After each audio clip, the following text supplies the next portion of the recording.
a conductive wire, and you were so electric. I had no say when you came so near, and just passed right through me. Hey everyone, welcome to Geekdom is back. We are at episode 200. It is many episodes, and I am joined today by Jacob Tender, Mirjani Rawls, Mitchell McDonald, and Mike Kamate. Me and four dudes talking about Star Wars rankings. It's going to go superbly. How are you guys all doing? Very rained good. Really hard in New York City. Congrats on 200 episodes, Deanna. Congratulations. Thank you. Huge milestone. Very proud. It's so many incredible episodes. And you're insane. Don't ask me what the others were, but I did them. It's not even like you did like 200 episodes of just this show. It's you did 200 episodes of this and countless other episodes of other shows. You're just you're a workhorse. It's amazing. She really does have quite the work ethic. It's very impressive. Hip hip hooray for Deanna. All right. Woo-hoo. Thank you. Yeah. Real quick before we dive in, though, I actually want to tell everyone about another podcast that I'm working on called Disney Dependent. It is about all things Disneyland and California Adventure. It's hosted by a brother and sister, James and Sarah, and James's wife, Ash, is one of the producers. It's really fun if you miss Disneyland, or if you just want to know what it's like to visit Disneyland without visiting Disneyland. I remember Disneyland. Once upon a time when Disneyland was open. I remember the before times. But today we are going to rank all 11 live-action Star Wars movies. I personally rewatched every single one of them. I'm sure the rest of you did not. I would never rewatch a Star Wars movie. Insane. I rewatched two of them because I didn't remember them as the two as well. But yeah, I rewatched two as well. I just felt like if there was ever going to be a time where I was going to watch all 11 in a row, this would be my best excuse to do so. I remember a week ago you saying that you weren't going to do that. And but here I did. We are today. I lied. You've done that. I rewatched six of them. A very random six of them. Does Two of them does were Disney Ewok Plus have a Adventures. shuffle now? I know Netflix does. No, it was just the ones that I felt like I hadn't seen the most recently, and also I didn't want to watch one of the newer ones, but I watched most of the newer. I watched like most of the newer ones and all the prequels. I definitely needed to revisit the prequels because I forgot most of them. This was only the second time I had ever watched the prequels, so it was kind of due for a rewatch for me. But we're going to kick off round one with our 11 through 8 picks. Mirjani, you're up first. oh man, You're welcome. thank you for putting me to the fire first. All right, my 11 through 8. I know it was actually like for an 11, it was actually really tough for me to put this one at 11 because I know it's very fresh and it just came out recently, even though it seems like ages ago. 11 is Rise of Skywalker for me, unfortunately. Hell yeah! Starting out with the hot take. I feel that. I support that. It's I mean, I'll if we want to go into it later, like I'll go into it. But 10 is Attack of the Clones. 9 is Solo, and 8 is The Phantom Menace. Wow. That's an interesting mix. Like, I mean, you kind of expect to see some prequels down at the bottom, right? Yeah. But man, Rise of Skywalker, Yeah. that's hot. I'm very interested in why you think that. Okay. when Safe space. This is a safe space. Yes. okay, so when I went to go see Rise of Skywalker, like everybody, I'm sure in this panel, we were all anticipating it. Like it was like the end of the trilogy, even though, with The Last Jedi and how split everybody was, like I'm like, okay, like we're finally gonna see the end to like Rey's story.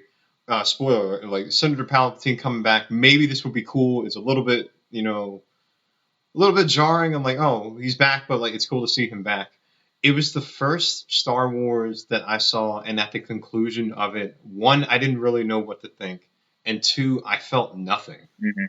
Even with, Revenge of the Sith and that ending, where like you see A New Hope starting, I'm like, oh, like even though I've seen A New Hope and I know where this is going, like I feel, with John Williams' Jedi score, it goes in like I feel like something, like it feels like, with Anakin dying and going to Darth Vader, I just didn't feel anything here.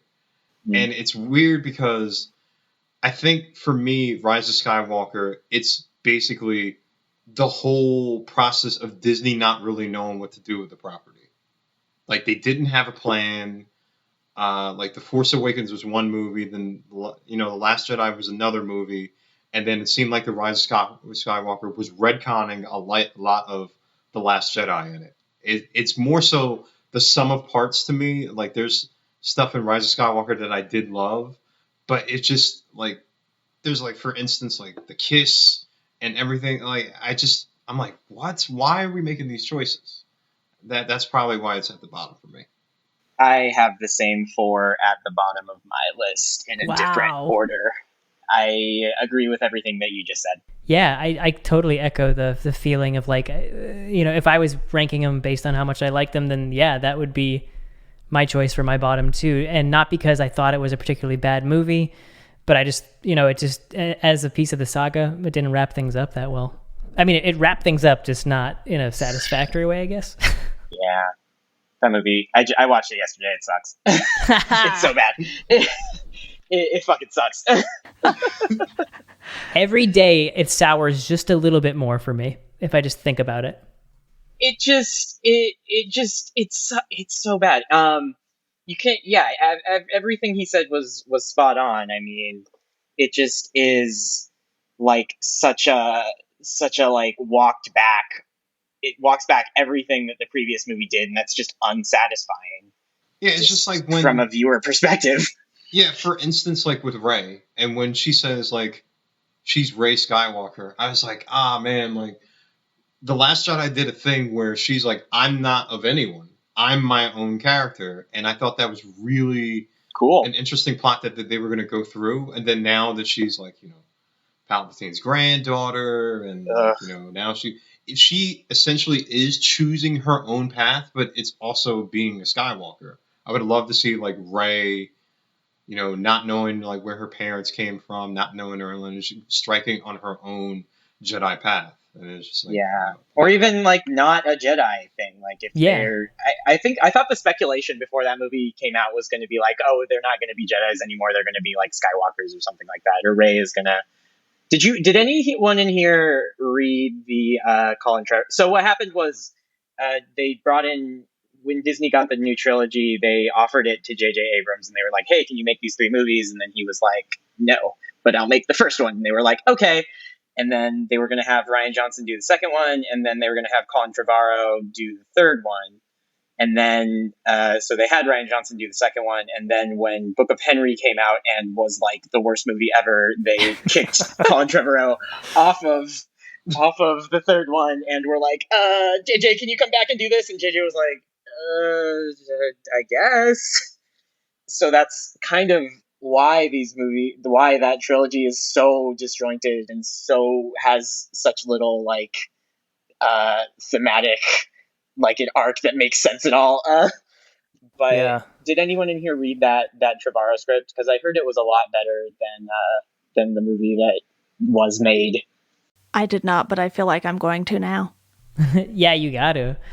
I read about a quarter of it, and I was very thrilled by the opening scenes and the dynamics between the characters. I just think like it was the better movie, Yeah, I heard it was kind of like parts of it were like workmanlike, but it did resolve like the arcs and the trajectory of all these characters in a way that felt satisfying and that felt like earned. Which really, that bothers me so much that that Trevorrow did it so well, because initially I hated the Jurassic World flicks, and I was just like so like appalled when it was said that he was going to do the third Star Wars, and I was like, oh, he's going to Jurassic World it, and it turns out that it was the exact opposite. Like I wanted J.J. Abrams because I was so thrilled by The Force Awakens, and then we saw what happened. I don't know. It's just it was more interesting in the Trevorrow script, I think. So as somebody who doesn't have that movie at the bottom of their list, yeah, let's hear you, Jacob. So I can totally agree with everything that all of you have said about the continuity and the change in directors. I think that is rough, and that definitely did a disservice to the end of this not only this trilogy but this saga. Personally, I liked the way it ended in a lot of ways, but I think there is something to be said about the inconsistent story and how it was created as it went along. I think if JJ would have taken it on from the beginning, it would have been a lot more consistent and probably would have pulled together in a much nicer way with a little bow on top. But going from JJ in The Force Awakens to Johnson in The Last Jedi, it was just such a huge shift in tone. And there's nothing necessarily wrong with that. But when you have a movie that's very nostalgic and very feel good like The Force Awakens was in a lot of ways, and then you jump to something that's more arty and a lot more high concept in a lot of ways, I think it was going to be rough to land any way that you went. Yeah. And I've not read the Trevorrow script. I've watched some stuff about it, and there were some cool elements to it. But I think even with that, once it that was a script, it was not a movie, so it's hard to really comment on if that was a better movie than the movie that was made, because it wasn't made, and we don't know that even if they would have kept with Trevorrow, that's the movie that we would have seen on screen. So True. I think it's tough to judge the last movie based solely on its I don't know, like I totally understand that it didn't land with a lot of people. There were a lot of elements to it that I absolutely loved, though, as some of my favorite moments, some of my favorite scenes and settings in Star Wars. So even though it's not at the top of my list, I feel like I have to defend it just a little bit.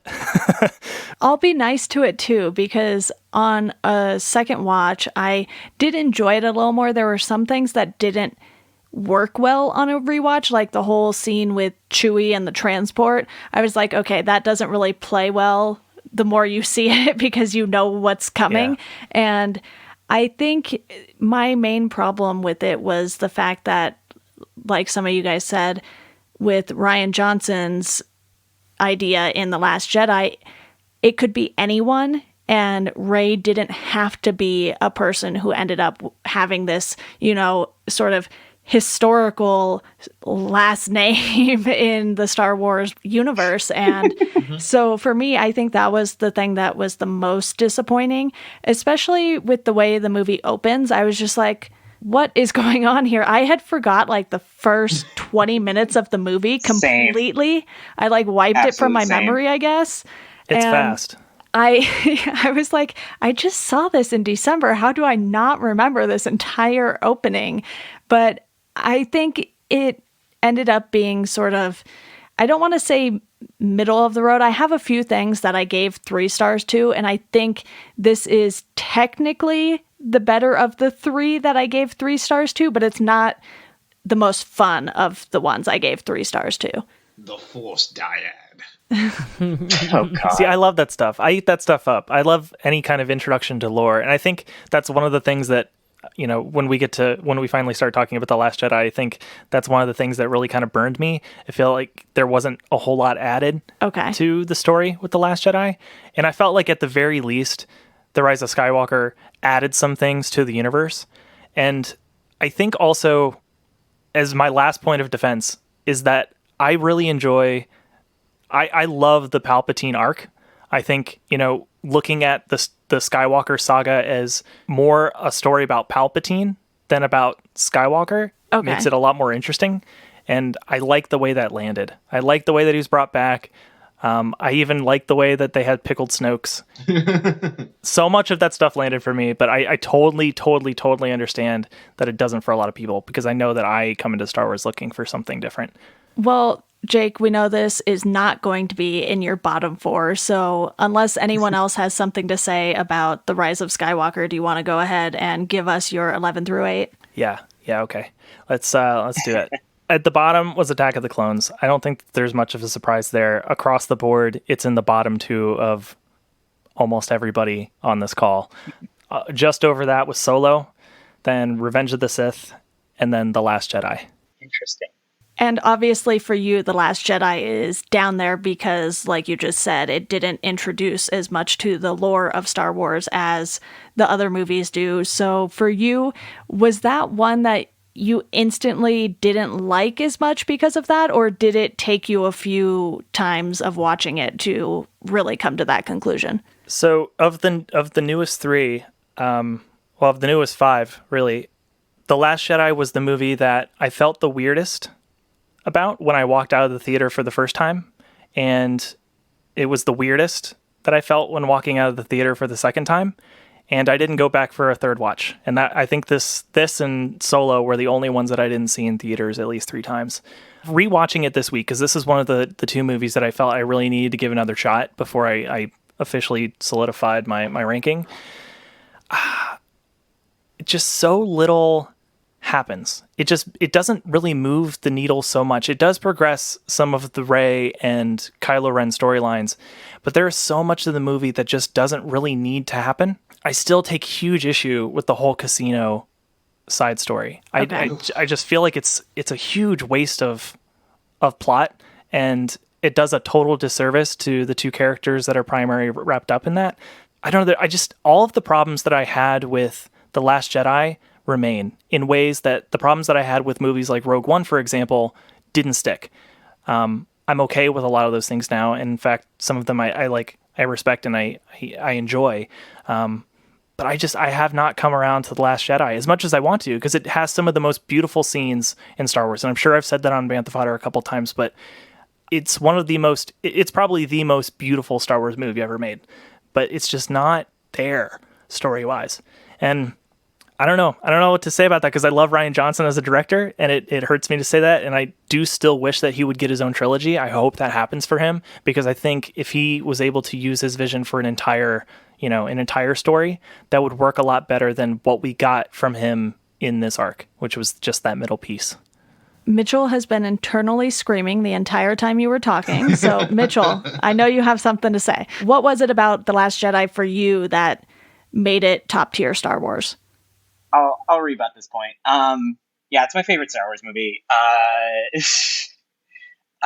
It's doing something that I think none of the other ones since maybe Empire have chosen to do, which is to really interrogate Star Wars and to really take a look at what it means and what it can be as like a movie and as like an idea. It's the first one that really challenges all of its characters in unique ways, because I understand what you say when you say that this not much happens in the story. It's because every character basically goes on a mission that they then fail at, which is tough and weird and makes you feel weird, because like that is not normal Star Wars. It's usually like they go off and they have this big adventure and there are trials along the way, but they get through it. But in this one, like in The Last Jedi, everyone goes on a mission on which they fail. Like Rey fails to recruit Luke.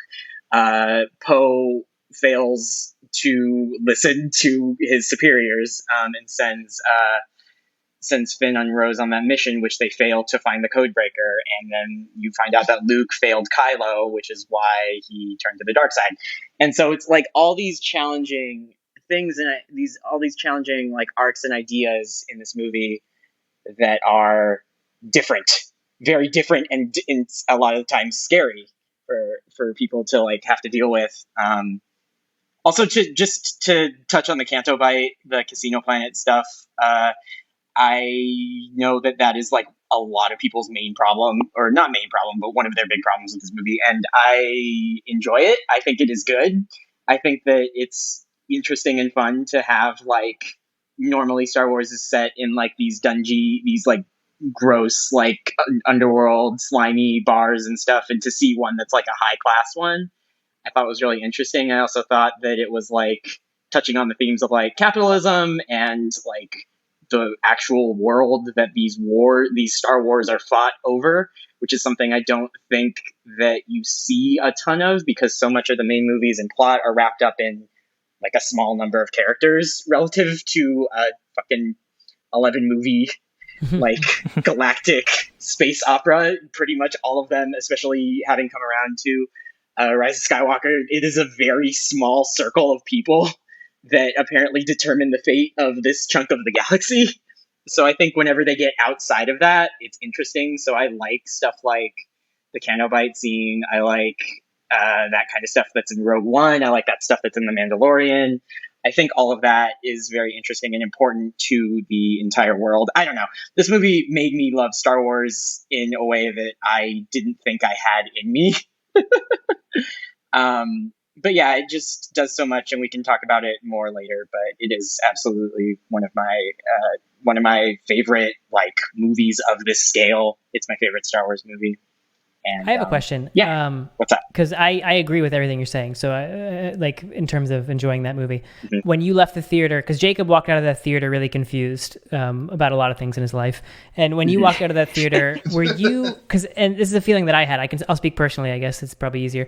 But when I walked out of that theater, I enjoyed the movie. I recognized that. I was a little confused about Canto Bight, but I grappled with it and was like, and I came to a lot of the same conclusions that you did. But when I left the theater, I was like not feeling that excited for whatever was going to come next. I felt like there wasn't a cliffhanger. I mean, yes, the New Republic or the Resistance had been decimated and whatnot, but I was not like aching to see what happened next in the Star Wars. There was no cliffhanger for me.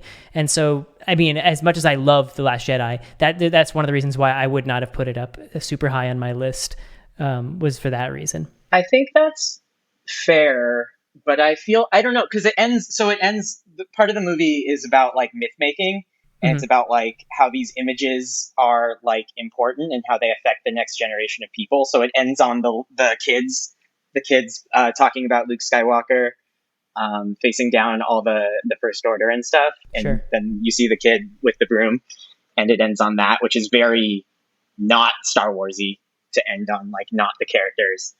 And I think it kind of leaves it open in a way that you're not used to seeing from these movies. And I think that is why a lot of people were like confused or like didn't know how to feel, is because it leaves the door open so widely. It almost feels like the end of a trilogy in that way, because it doesn't have a ton of stuff that is directly set up into the next movie. So yeah, I do understand that, but for me, that is fine / a plus. I think we can probably all agree that this might be one of the more polarizing films with the fans, because it seems like a lot of people love it and then a lot of people don't like it quite as much, and it seems like not as many people are in the middle of the road with it. And for me, I watched it again when I was watching through all 11 movies, obviously, and I just loved how it looked, the world building that it did. Even though, like Jacob said, not a lot happens, this is definitely more of a story that is driven by advancing a couple characters versus advancing the plot of Star Wars as a whole, I feel like. Yeah, definitely. Yeah. Also, a lot of porgs. I see like movies during that time period with the same two of my best friends. Like we always go see the movies. And when we saw The Last Jedi and we all walked out, we all had 3 different like statements on it. One friend was very confused. He was like, "What the hell did I just watch?" I was more on the middle, like as in like my rankings, like it's in the middle of the pack for me. And then my other friend loved it. My other friend loved it because it took so many chances. And he's like, "This is not a typical Star Wars movie that I would watch." I agree with Jacob that there are some slow threads in it, like the Cantabile thing, and then some in Act 2 around with Rey, kind of her like with the symbolism of showing that she's like, she could possibly be going to the dark side. Maybe that lagged a little bit. And I know like my friend did not like the Luke Skywalker arc where he just kind of, I guess, dies at the end. He's like, really? Like how are you going to kill off Luke Skywalker? And I think for me with that movie, like I'm also happy that they kind of took chances too. Like that Rian Johnson didn't play it safe on a lot of things. Even though there's some plot threads there, I was like, I'm not really sure where you're taking me, but like, yeah. I think on that note, I would say that I look at this movie not necessarily in terms of its place in this trilogy, but in its place in the saga, because it is a saga film. And it's an outlier in that context more than anything else. And while I totally appreciate Rian Johnson taking all those chances, and definitely like all the things you said, Mitchell, about the world building and like talking about characters in a more, nuanced way, I feel like his approach to a Star Wars movie is better suited in a different setting, like, maybe with different characters. I'm not saying that any of that is bad, because I can appreciate all the things that you like about that.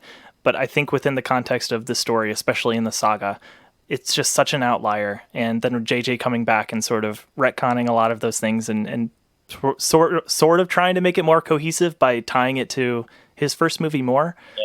It paints it in a more negative light. And I'm aware of that. I can recognize that. Yeah, you're right, because when you look at it as a whole, it's like, what the fuck was going on here? It's like, it doesn't, if you do look at it as a whole, this one definitely sticks out, because it is, especially right after Force Awakens, because Force Awakens is so much about like reliving the glory and like, how just like Star Wars can be the same again, and it's good, and we like that, and it's a fine movie, and I like it. But then I feel like you have Force Awakens, and you have Last Jedi, which is such a rejection of that, but it's using the same characters, and that is rocky that's a hard sell for a lot of people and a lot of fans, especially of this big franchise that means so much to a lot of people. It's hard to have somebody come in and say, we're going to do things completely differently here, and we're going to change this, and we're going to change this, and what if we change this? And I think that was in the initial backlash of that movie, that was what set people off so hard, was all those new ideas at once after a movie that was like basically pure comfort food. To have that, happen was very challenging. Yeah, and not just the Force Awakens, right? Because in between those two, we got Rogue One, which was also a huge nostalgic movie. That too. It really hit the tones of that OG trilogy so much. So yeah. It was just a very it just kind of threw people off balance, and I'm just one of them. And unfortunately, like on rewatch, it just still doesn't quite land for me. But I agree with all the points you made. Cool. I think that's totally fine. Mike, do you have anything else you want to say before we hit your 11 through 8? I was just wondering if Jacob could go through his 11 through 8 again, just so I could have it fresh in my mind. Attack of the Clones, Solo, Revenge of the Sith, Last Jedi. We really skipped on Solo there, but that's understandable. I'm sure it's going to come up later. What is there to say about Solo? That's right. That's the truth. I mean, I was going to say the same thing in mine, but probably not for the same reasons. Release the Lord Miller cut? Yeah. I'd watch it. Release the third of the movie that they had filmed, and it will be better than the full one that we got. Listen, I've said it before, and I'll say it again. I want to see the Ace Ventura Star Wars movie. All right. It would have been so good. It would have been so fun. It would have been, at least, even if it was bad, it would have been like better than what we got. Think about the goofiest parts of The Mandalorian, and like that's what I would see in like Bill Burr in space. Like that's what I would have seen in like a Lord and Miller Solo. Dude, Donald Glover with Lord and Miller, like I can't even imagine how much that would rip. Yeah. Again, right? Because they've worked together before. Have they? I believe. Didn't they? Or I guess that was the Russo brothers. I'm thinking Russo brothers are Community. Yeah, that's right. Yeah, that's what you're thinking of. But same energy. Mike, are you going to read yours? All right, so it's my turn? Yes. Okay, my 11 through 8, I'm going to clocking in at number 11. It's going to be Star Wars Episode 4, A New Hope. Number 10, I'm going to say Solo. Okay. Number 9. No, let me finish. Number 9, The Force Awakens. Number 8, Return of the Jedi. Those are my bottom 4, and I should probably say this now. Yes, do say it now. I did not rank them in what I liked about them. I ranked them in terms of coolest planets and how they were used, because you know what? The prequel trilogy deserves some love, and some of those other movies are overrated, and we need to get some of those movies in a higher ranking here. Let's go. I respect it. It. Thank you. I'm okay with that. I'm not okay with you referring to Star Wars as A New Hope. What? Really? That's the bone you're going to pick with me right now? Yeah. All right, you were the only person on this call that did that. Okay, whatever. Anyway. You also ranked it. That's like adding injury to insult. Put Sure. It last and call yeah, it it's well, here's what I'm going to say, all right? I'll start it off with A New Hope. We got Tatooine. That's a desert planet. What are they? Okay, cool. It's a planet made of sand. Who cares? We see it 7,000 times in the trilogy, and clearly I would only watch the movies in episodic order, so I'm not even going to talk about release order. So it's just a planet we've seen a whole bunch of times already in the first 3 movies, because that's the right order to watch it in, right? And the second planet, Alderaan, we don't even see it. It just gets blown up, okay? Third planet, not even a planet. It's the Death Star, okay? It's been most of the time. There's a third planet. Yeah, no, it's not even a moon, all right? And then Yavin might as well have just been the forest moon of Endor / Endor, whatever you want to call it. It's just... Oh, you're jumping ahead here. All right, Yavin 4. Let me get that right before we get the tweets coming at Deanna, all right? So that's why A New Hope ranks lowest for me. We got 4 really boring planets, and one of them not even a planet. Okay, let's move on to Solo. I can't remember a single name of a planet in that movie, except Kessel, which we saw for maybe 10 minutes. I don't really know. And Corellia looks a little bit like the seaside in New Jersey. So, it's sort of treated like New Jersey throughout the entire movie, isn't it? Exactly. It really is. For sure. And so, you know what? That's why Solo's shit. at number 10 for me. We got Force Awakens coming up next. Force Awakens, Jeddah, Tatooine ripoff. Big yawn from me. Oh, Okay. It's just Tatooine with the saturation turned up. We got Maz Kanata's planet. Jacob, what was that called? I can't remember. Okay, see, that like the you kind proved of my point watery here. lake It's a one, jungle. kinda We've like seen it lake, before. you're Okay, foresty. it's a cool Wait, lake. did you mean Jakku, not Jeddah? Oh shoot! You know what I did? Let's roll it Yeah, back. Jakku. Start over. Jakku, Tatooine ripoff. Just all right, Deanna. You just sucks. gotta do that little edit in there. Just say, Let me give you a real clear Jakku right now. Ready? Jakku. That'll fit anywhere. I promise. Jakku does have a crashed Star Destroyer on it, though, so maybe better than Tatooine? I'm sure at some point on that giant planet of Tatooine there's a crash Star Destroyer. Someone true. took it for a joyride. Tatooine and also slammed has it into pod the planet. racing, which is pretty cool. So Okay, and then last on The Force Awakens was Starkiller Base. I don't really know. It's a planet. It got Harrison Ford ready to do Call of the Wild. I guess we'll say that. It's just that's what it is. Number 8, Return of the Jedi. Again, Tatooine, fine.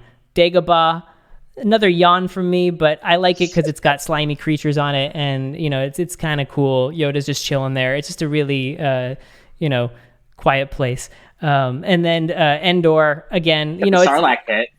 Sarlacc pit, yeah, it's Tatooine. We get a little bit more of it. That's why it's a little higher up. We use Tatooine a little bit better in this version. But then again, we've already seen it, a few times in the movies that came before it. So then, Forest Moon of Endor / Endor, whatever you want to call it. I prefer that. That is my preferred jungle planet. So Ewoks. I would say that's it. And plus, we'll get to see Endor again later, right? In Rise of Skywalker.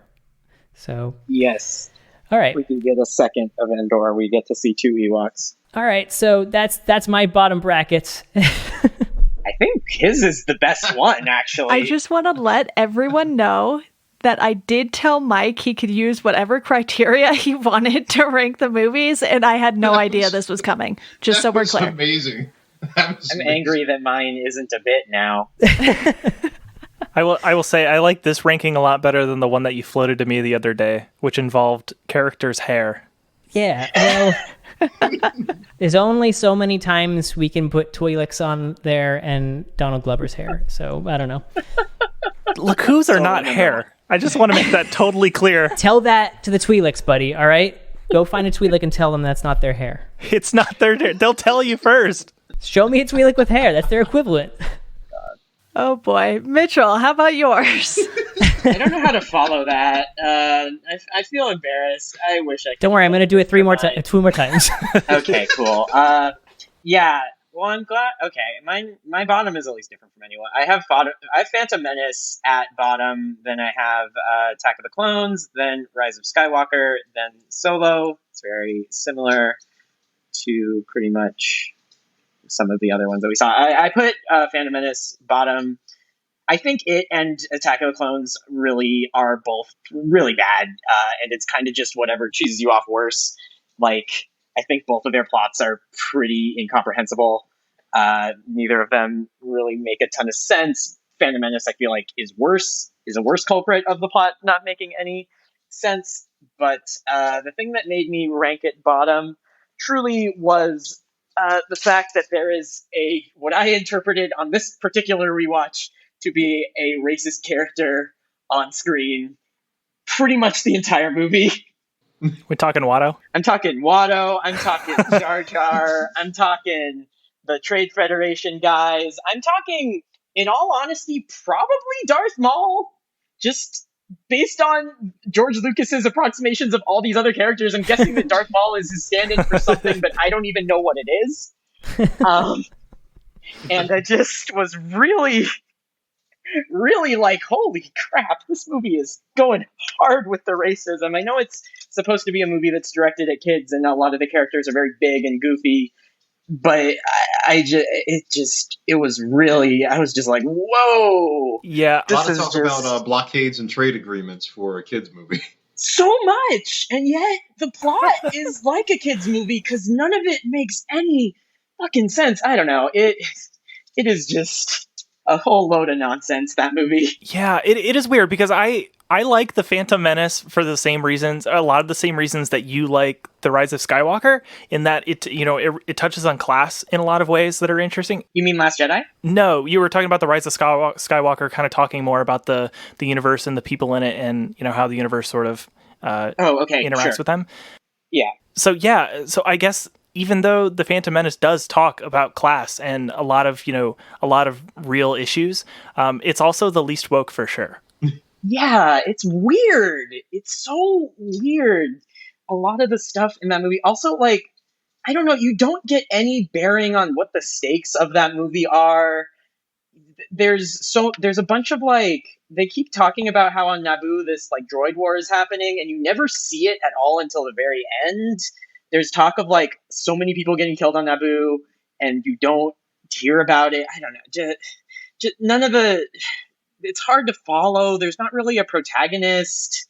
The kid doesn't know what's going on for most of the movie, so it doesn't... I don't know. Just so much of it didn't work for me, and I was just like, holy shit. And even, like, people are like, oh, but the fight at the end is so cool. Like, the Duel of Fates or whatever, the triple lightsaber fight is so cool. And I'm like, yeah, it's cool, but it's intercut with, like, 4 other different fight scenes happening at the same time. So it's kind of hard to really, like, focus on it because the same time as that fight is happening, Anakin's flying around in the yellow spaceship, the Gungans are fighting the droids, the Padme is sneaking around the castle. Like, so much is happening through that whole movie that it's just like, I don't know what am I supposed to care about here? It's just a fucking mess. I don't know. I had a really tough time with it on this rewatch. I think that's fair. I don't know. I have a really soft spot for that movie, and I think it's just because that was such a fun time in my own Star Wars fandom. I was exactly the right age for that movie when it came out. I agree. I was too. I saw it in a theater in 1998, 9, whenever it came out. I was like 6 years old, and so, like, I know I still like Star Wars to this day because of seeing that movie. Yeah. Because I was a child, and it's a movie made somehow for children. Does any of you remember them premiering the Duel of the Fates video on MTV? On, like, TRL? Oh, yeah. I don't. I do not. Yeah, like, they, like, did, like, a whole, like, premiere of, like, That's here's wild. Duel of the Fates, and, like, they showed like a behind the scenes video of that, and, like, the John Williams score playing. It was weird. It was like, Britney Spears and NSYNC and John Williams. Did John Williams go on TRL? Like, was he there? No. It was just like it was like them trying to, like, premiere the video to, like, get amped up for the movie, but it was really weird. Like, Korn and Limp Bizkit, and then, like, John Williams score. I'm confused. What were all of these other people doing on the special? Who knows? They were just there to be stoked. No, it was like a regular. It was a regular episode with kids in the crowd, and they're like, here's Duel of the Fates, and it's just a behind the scenes video of, like, Lucas talking about, like, doing this movie, and then, like, them practicing, like, the big fight at the end, while John Williams, like, intercut with John Williams doing, like, the orchestral score, and I'm like, oh wow, this what? Like, Unreal. Must find that. I must find that. That's so funny. I mean, as someone, I used to spin the Duel of the Fates song on my my local radio station when I had like a show for one summer, and when I was a kid, like I was like part of a summer camp that had like a radio station program, and I would always make sure to play Duel of the Fates. So I totally get trying to make that a part of like the pop mainstream. It's like the best song from Star Wars, I would say. No one else Absolutely. knows what any of the other songs are really called, except for like the Imperial March, I guess. Oh yeah, for sure. So it sounds like I was the last person in this group to get into Star Wars because I never saw any of the movies in theaters, to my knowledge, until The Force Awakens. oh man, I feel old. That's wild. Now I feel, because I went to like see like Revenge of the Sith at a midnight showing Oh my gosh. where people Yeah, I were think like I- dressed up and like in full like Queen Amidala regala going to this movie. What about the special editions? Are you saying other people to distract from the fact that you were also dressed up? Yeah. I actually wish I did, because I felt like I stuck out like a sore thumb, because like a good half of the theater was like dressed up. But it was pretty cool because you don't see that anymore. But yeah, I saw like Revenge of the Sith like in midnight. Yeah. I probably wore a Jedi braid. Sounds you like grow Not out to a of it? midnight showing, but I probably wore a Jedi braid to the theater. Oh my gosh. Yeah, so I was definitely late to Star Wars, which that's okay. You know, it was just one of those things where my parents and I didn't really go to the movie theaters when I was a kid. That wasn't like what we did. Instead, they bought a bunch of DVDs. So we had the first 6 movies on DVD at some point, and I had watched them. I don't remember when that was, but I didn't start like actively going to the movies for Star Wars until they did the whole Disney Lucasfilm relaunch thing. And like most of you, I have Attack of the Clones 11, The Phantom Menace 10, Solo 9, and Revenge of the Sith at 8. I feel like my 7 through 9 could have flipped anyway, because those were the 3 that I rated 3 stars. And I felt like Revenge of the Sith had a better story, a more important story, I should say, than Solo did by far.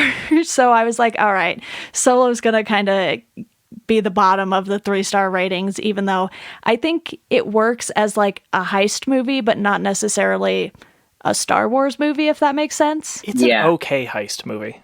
Yeah. I've thought about it in terms of heist movies. It's okay. Yeah, it has some fun parts and characters, but I don't know. It just doesn't. I don't think it works as a Han Solo movie.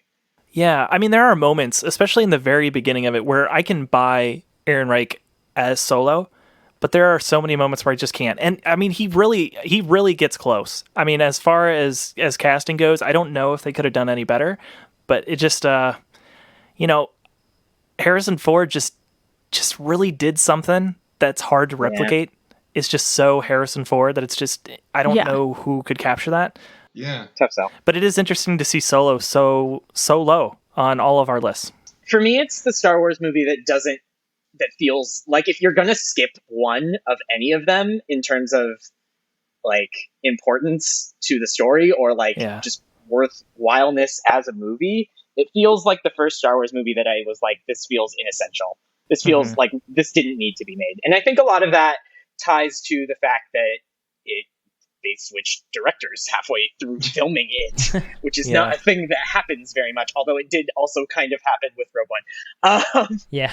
And I do wonder how much the decision to kill off Han Solo in The Force Awakens played into making the prequel. Because, they've been tossing around ideas for these interstitial movies for a long time, and it was just strange this one came so soon. Like, maybe it was just the easy way to go, and they just wanted to try it out. But Rogue One at least was kind of its own thing. It did fill in some gaps, but Solo filled in gaps that didn't need to be filled. Like, we don't need you to retcon why it is that he has the record for the Kessel Run, Excuse me? You didn't want to know how he gets his lucky dice? Yeah, Han Solo's that's the other lucky thing. dice? In The Last Jedi, I had no idea what those things even were when they took them out. That's I did so not bad. recognize them, and I was like, wait, what? Yeah, they really played up the dice in all these new movies. It's like, yeah, okay, if you've seen the first Star Wars movies enough times, you've noticed them, but it's not that big of a deal. And I'm surprised, honestly, that they didn't sell more dice merchandise, because it really feels like that's what they were trying to do. Dice. My biggest beef with Solo was that, I mean, if you look at it chronologically or whatever, it just makes...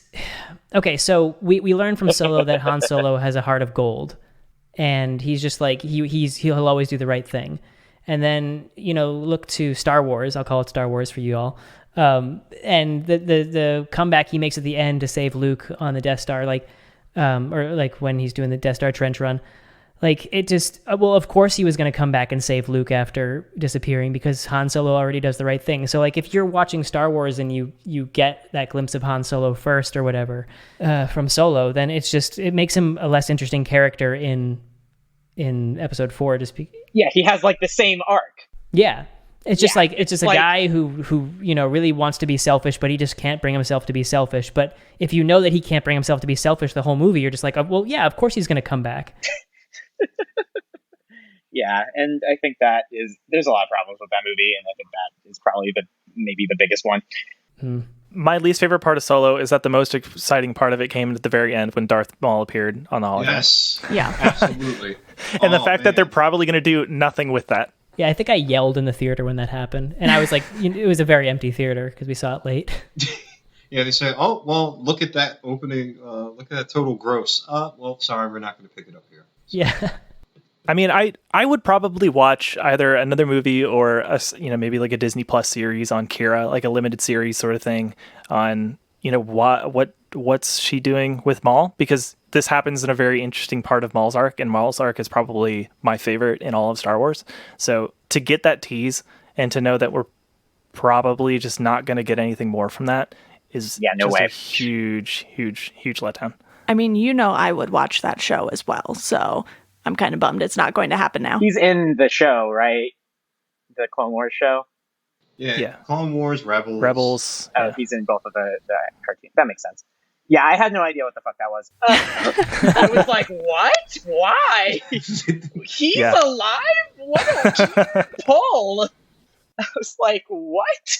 Yeah. Highly recommend watching, even if you just watch the episodes of the animated shows with Maul, you'll get a very deep appreciation for his story. Okay, anyways.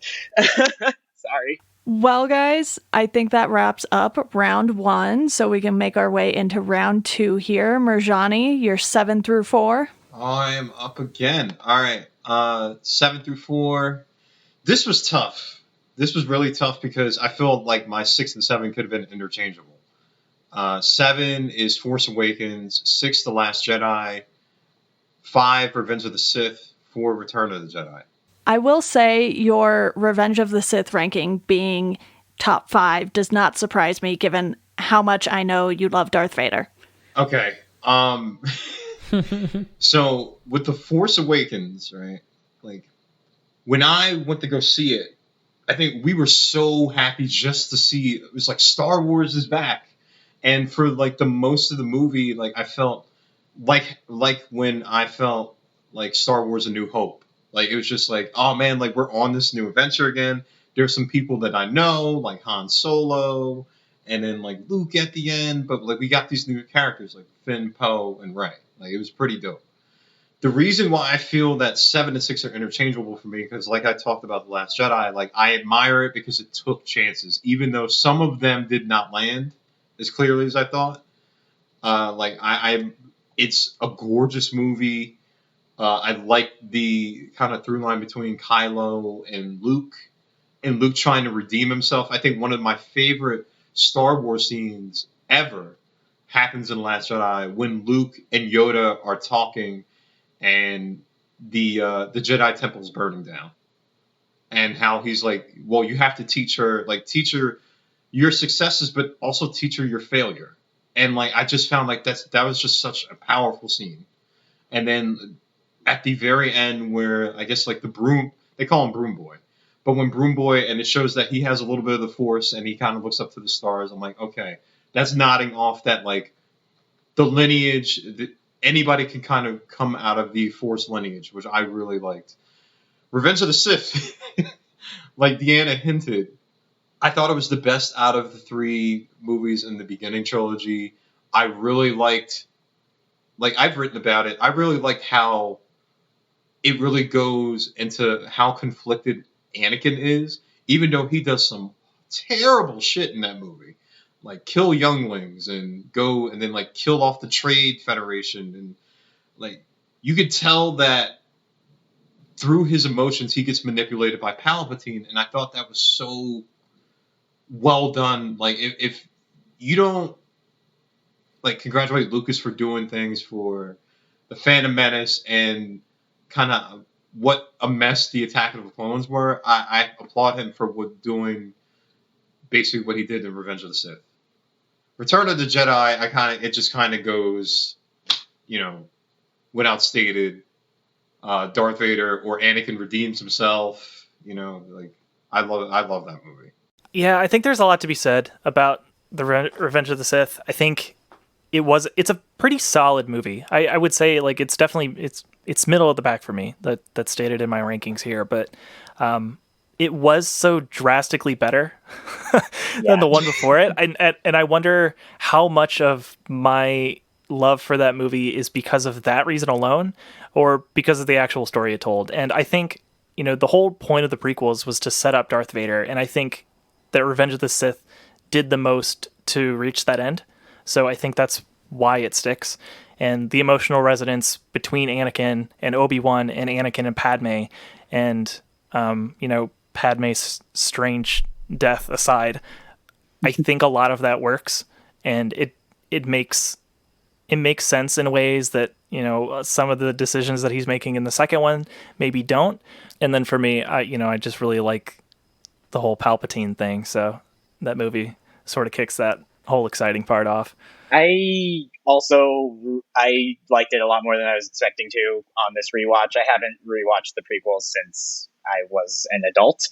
And I think Revenge of it's funny. I feel like the first 2 are supposed to be setting up Darth Vader, but they really don't do that much or do a very good job of it. Like they're pretty unnecessary. I feel like George Lucas only needed to make Revenge of the Sith and was like, okay, but maybe I'll make 2 other movies so it's a trilogy because that's what people want.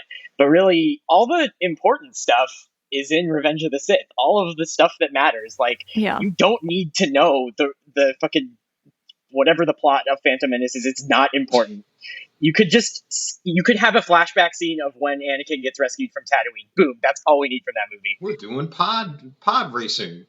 You could see him fall. You could have another flashback of him falling in love with Padme. Boom, that's all we need from Attack of the Clones. Like, I just feel like, and I feel like Revenge of the Sith has like a very different tone from the other 2. It's like over the top, like almost campy, tragic. It's like they're playing up like how conflicted he is, like how the Jedi are like this giant thing that had to fall, and it's like they're almost their own fault for like not realizing that they let this thing happen.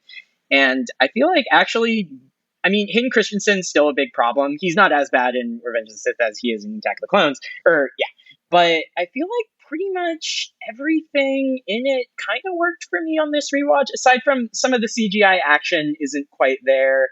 It's some of it's kind of like mushy, like not like just muddy CGI of the time. It still looks better than the other 2, and then the lightsaber fight at the end is like ridiculous and over the top. But I feel like that's kind of the thing the whole movie goes for. And I feel like once you realize that, oh yeah, this is ridiculous. They're like the first Star Wars movie, they literally like tap the lightsabers like twice and that's a fight. And in this one, they're like swinging from giant chains over huge lava flows while this factory is exploding. And it's like, okay, this is clearly different. Like, yeah. Well, I think that I don't know. I'm a pretty staunch prequel defender, despite the fact that all 3 of those movies are below the fold on my list. I think that there's a lot of really good stuff in there, and maybe I'm just a sucker for that sort of lore, but apart from Vader, I think a really important part of the entire saga is the story of the Jedi, as a whole, as an organization. And while maybe some of the politics bores a lot of people, I think the setup in even starting in The Phantom Menace is really important. You see that Qui-Gon is sort of different from the rest, and you see that Qui-Gon's interpretation of how things should go sort of plays its way out throughout the rest of the saga, which makes him a much more important character than I think a lot of people give him credit for. So it's impossible, I think, to rank the prequels higher up unless you're making a list like Mike's. Be nice to my list, please. But there is good stuff with them. It's just there's also a lot of bad. I do agree that if there is a through line of the prequels, it is that like how the Jedi fell is basically, it's more telling you that than really anything else. Yeah. The first two are so whatever that is one of the few things that you can say, okay, well, the Jedi did this in Phantom Menace, they did this in the third one, or they did this in the second one, and that's why it leads to their fall. And I do think that is good. It's just it's not done very well. It's important, but it's just not done well. There are mismarks, and I wonder what could be done to improve them, or if they were necessary at all. But rewatching them in the past few years, and I took a huge gap where I probably hadn't seen the prequels in like 5 or 6 years, and then within the past 2 years, I think I've watched them all both years. So I've seen them multiple times during the Trump presidency, and maybe that has some sort of bearing on my enjoyment of them. But yeah, every time I watch them, I take a little bit more from it, and I still think that the Phantom Menace is really fun, which I guess I can kind of use to segue into my round two. Real quick, before you do that, Jake, I have a question for you. Is there a fan edit that exists that condenses the 3 prequel movies into one? There are several. Okay. Yeah. I'd be interested to see one of those. Those exist. I've not watched them. Might be an interesting episode of Bantha Fodder someday. But yeah, I don't know. Even though there is a lot of cruft you can cut from them, I enjoy watching through. I think it's important to watch the bad to set the bar, because otherwise the other ones, it's like,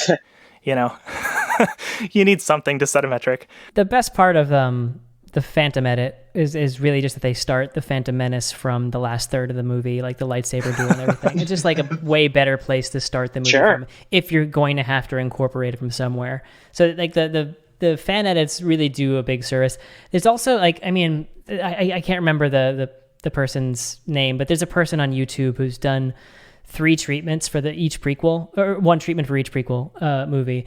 That totally has nothing to do with what George Lucas did, but he just comes up with a better story. I'll send it around after we're done recording, and maybe it'll end up in the show notes. But it's a really, really great 3 video series on YouTube where there's some illustrations. It's mostly him talking, and it really gives you an idea of what the prequels could have been if anybody's interested in hearing that. And it doesn't really serve any purpose, but just stretch your imagination and see what kind of like with the Trevorrow script, where it's kind of like it's not a movie, so you really don't know how it would have turned out, but like on paper it looks pretty good. Yeah, it's just fun to go over some of those things. But Jake, go ahead with your 7 through 4. Yeah, okay, so my last thing on the prequels before I get off those. If I were making a list more like Mike's, I would probably make one for ships, and I think the prequels would all top my list because I absolutely love anything Nabooian, and I like all of the Jedi fighters. I just think that a lot of the ships in the prequels were just incredible, really great design, and that's all I'll say on that. I can agree with that. Yeah, they're markedly different from the they're very different from the other ones. Very. Yeah, I mean, some of the Republic ships sort of, you can see the transition from those to those that the rebels were using after. Of course, like they're leftovers in a lot of cases, but the evolution in that is a little more gradual. Whereas the Naboo stuff doesn't really come around again until you watch The Mandalorian. So a little unfortunate, but I would like to see some more shiny ships. So following the Phantom Menace on my list, I have Return of the Jedi at number 6. Original trilogy is where my heart is, but I think it is the weakest of the 3. It's fun to watch, but it doesn't strike the mood in the same way that the first 2 did. And I really made my list based on my enjoyment and what I'm most likely to put on if I want to watch a Star Wars movie. So it's low, it's below the halfway mark, but it's still a great movie. And then above that is the Rise of Skywalker. I I said before, I love this movie. Every time I saw it in theaters, I liked it even more than the time before. I just think that there's a lot to appreciate about it. Every time. every time, multiple times.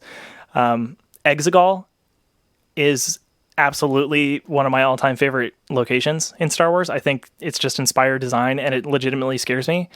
We talked about this on Bantha Fodder, but one of my long-standing recurring nightmares that I have when I get sick is that I'm crushed to death, and Exegol is the only film representation of something even remotely similar to that fear that I've ever seen. So I don't know. It really affected me in a strange way, and that's weird to say about a planet that we don't see very much of. But I thought it was really cool. So a lot to love about that movie. And then filling in number 4 is Rogue One, which is just such a solid standalone movie. It was one of those movies that I had some gripes with when I first saw it, but watching it again, none of it bothered me. I just thought it was very enjoyable. K2SO is incredible. Jeddah is really cool. Like they were able to take a very concise story, but still bring in enough elements of lore to pique my interest, whether it be Jeddah and, the Guardians of the Wills. Those things exist, and it has all the elements and trappings of a heist movie and a war flick that really make it something interesting. So I think it's a very consistent Star Wars movie, and it definitely fits in with the original trilogy more, of course, in terms of timeline, but also in tone. So that's it just barely didn't make it in my top 3, I would say. Yeah, I think Rogue One was one that aged better for most people upon a second or third watch, and it really just nailed the tone of what this space war felt like towards the beginning of it. Mm-hmm. Yeah, Totally. or just like you don't see a lot of. I feel like Rogue One and Last Jedi do a good job of this. Like you don't see a lot of or feel the loss or the tolls of the war that we're continually fighting. And I feel like when the movies, since there is obviously like a vacuum there, like in episode 1, you are constantly told, oh, they're killing all these Naboo people, and you never see anything. Which is bad. So like when these movies like try to give you extra stuff from like the world, or like try to like expand or like make the emotional toll heavier, I think that's always a good instinct. And I'm glad that people have recognized that is a problem and have tried to rectify it with these new movies. I liked Rogue One. I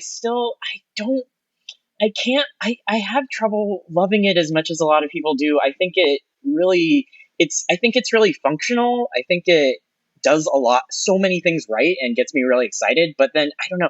I had a lot of problems with the characters in that movie. I had trouble I feel like they were all like kind of missing something. I feel like they were all kind of like something was keeping me at arm's length. And maybe it's because they were like, well, we don't want you to love these guys too much because they are all going to die. So maybe that was like a Disney choice. I don't know, but I really don't like Felicity Jones as the lead in that movie. I don't feel like I get to know a lot of the people well enough to really care about them, and that makes it hard for me, because the other movies you are stuck with characters for like 3 movies at a time, so you kind of get to really develop a relationship with them. But in this one, you really do not get that, and I don't know, it just was tougher for me in that way. I do like so much of it. I love the worlds. I love the space fight is incredible. I like the structure of it. I think if Star Wars movies have a way forward after all these 3 trilogies, I think it is movies that are more like Rogue One and more like The Mandalorian. I think that kind of stuff is where they should sort of try to refocus themselves. But I don't know. Something about it just, I don't quite love it, but I like it a lot. I think so, you're right about the characters. I think a lot of them are missing something. I think Riz Ahmed is an amazing actor. I think his character is actually probably one of the more fleshed out ones of the whole batch, but even still, there's just something missing. He doesn't even get that much to do. Yeah. Felicity Jones is really miscast in that movie, I think. And I don't mean to like harp on a Star Wars movie trying to have a female lead, but I just feel like I don't understand what her deal is. And I'm told that like that movie was like retooled and reshot and like basically had like two different directors by the time, and like rewritten like several times. So I think that's probably has more to do with it than like her acting. If you saw, if anybody remembers the first trailer, it was a lot darker. Way different. Was going to Even ask when about she says, this. Yeah. when Felicity Jones says like her like opening line, like I rebel, it was different. Yeah. And then like Yeah. they show at the end where she's like in some, it looks like some like stormtrooper The Death uniform, Trooper. where, Yeah. like he says Yeah. like, what Yeah. will you become? And I'm like, oh wow, Yeah. this is gonna be really dark. And then they Yeah. completely changed it. That was a killer trailer. Yeah, and it's sad because like Gareth Edwards, they said they worried that it was too dark, and then they did like a second unit director. But it was funny because they added the Darth Vader scene at the end. Yeah. Yeah, was killing it. which is incredible. Yeah. You know, I kind That of seems wish fun. that they would have done Solo first and then this one second, because I feel like they would have been more comfortable taking chances on the second one than the first. If that's true, and they pulled it back and they scaled back the darkness and the grit because this was the first of its kind, the first ice Star Wars story. Yeah. I wish they would have waited later, because watching The Mandalorian now, it's maybe a little more family friendly, but they don't really pull a ton of punches. So I don't know. It's an interesting thought, but I would have to disagree on Felicity Jones. I don't have much to say on that other than that I love her as an actress, and I thought that she was great in the movie. I don't think she had much to work with. So I know I'm in a small camp because other people have problems with her in other things that she's in, so I don't think it's exclusive to this movie. Yeah, I don't know how much of it is actually her fault necessarily, because it sounds like there were so many other forces, and maybe like they were telling her to do different stuff with the character, and they kept telling her to change it. So maybe like that is responsible for why her performance doesn't quite resonate with me in that. Yeah, I mean, she was cast in the initial stages to play a character who is so, defiant and rebellious, and whether how big the reshoots were or whatever, then suddenly being asked to be a completely apathetic character, it's just a huge change. And so I feel like any problem that people have with her in that movie really has to do with the script and nothing to do with her performance, because she's really just doing what they're asking her to do.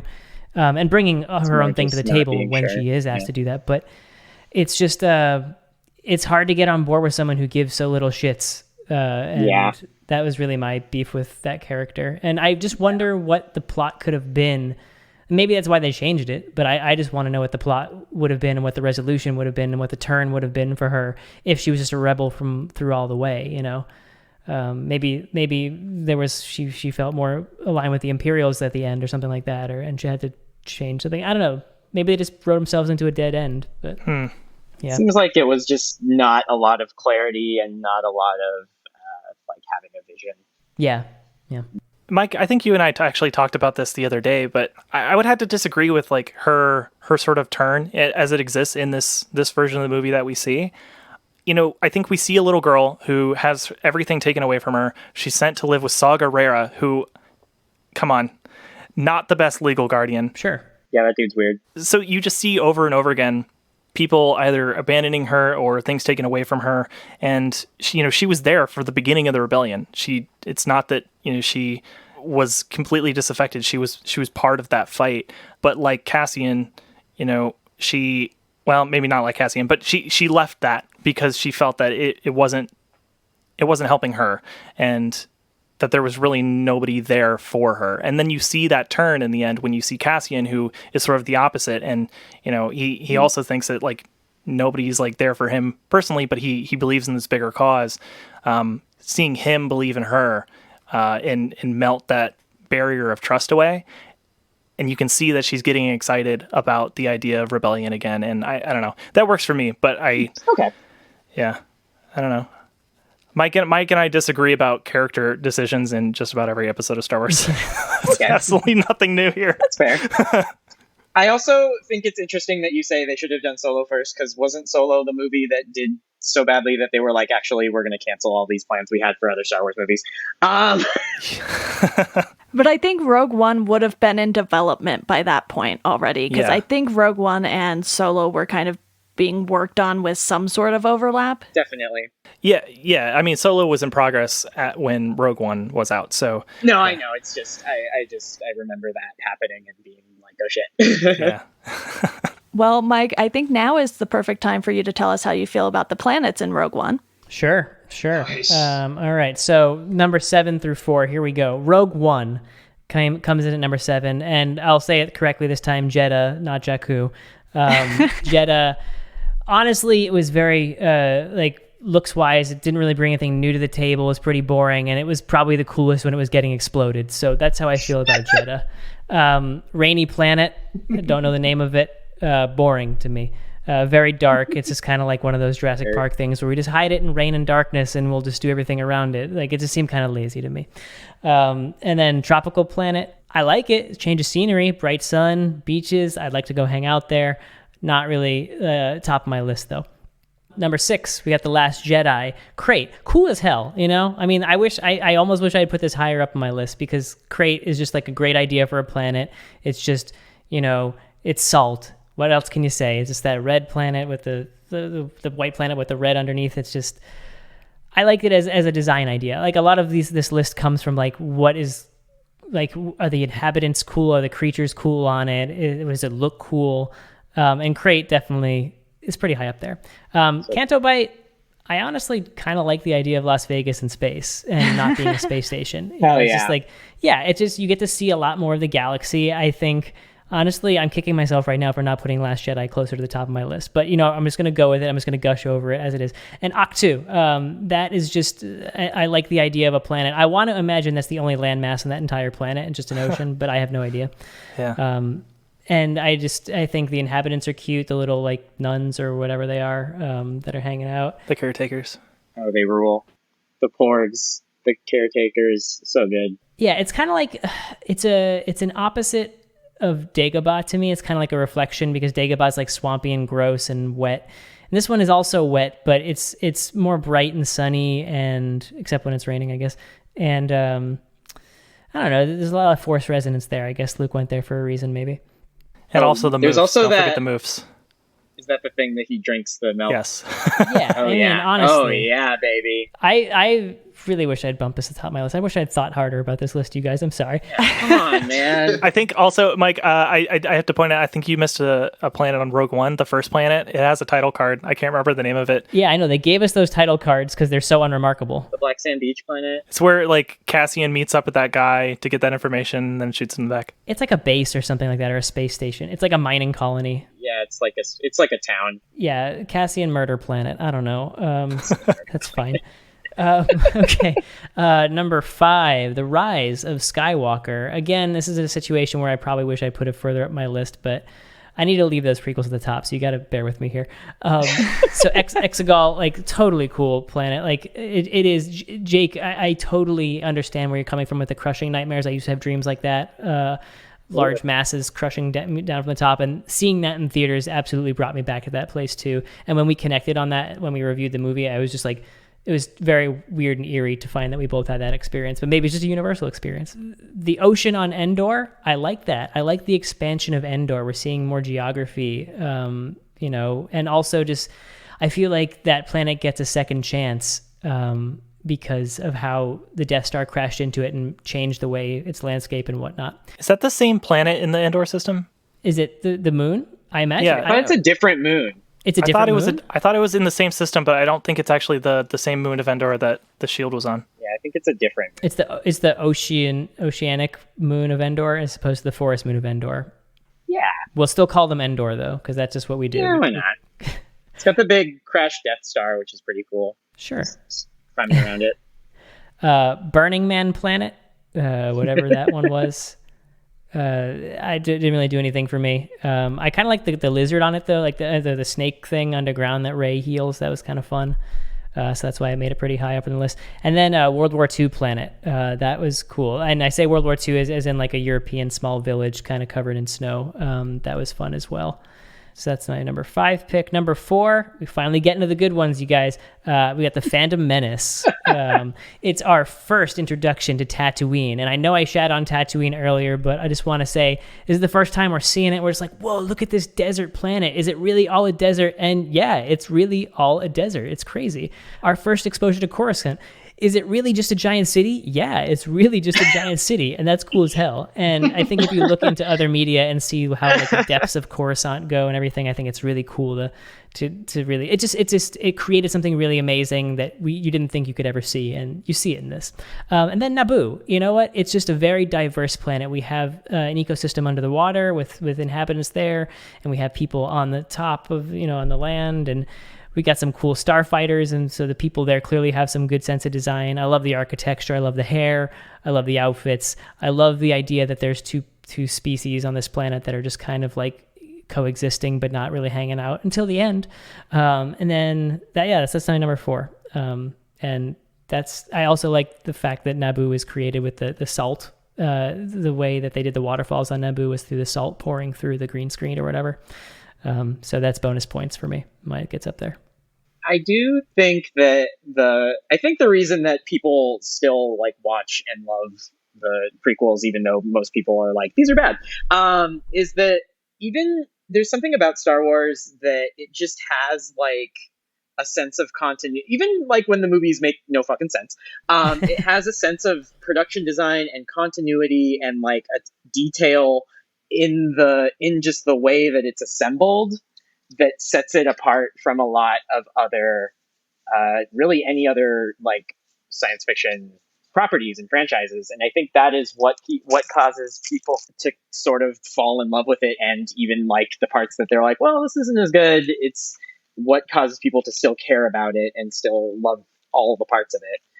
And I think that I was trying to appreciate that about the prequels on this rewatch.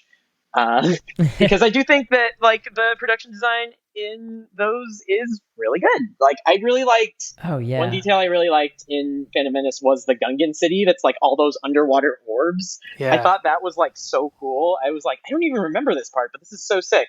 So I said something nice. Yeah.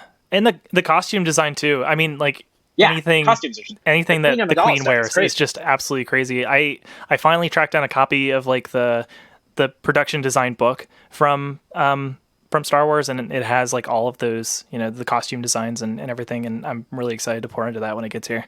I recently rewatched all the behind the scenes for the 3 documentaries that are on YouTube for the prequel trilogies, and I'm sure they did this with all the movies and stuff, but I just really, really loved watching everything that went into creating these people. Like I'm jumping ahead, but like General Grievous, like seeing what went into the creation of that character and how they came up with what he looked like, and all the other examples, watching them design like the sets that they actually made some of the planets in Attack of the Clones, like the settings, and use them as like, it's just so fun. And I got so much out of that. And like, just, I think the one thing they nailed, like Jake said, is the design. Like those starfighters are awesome to look at, and so much love and care went into that, and not as much went into the script, which is a huge bummer.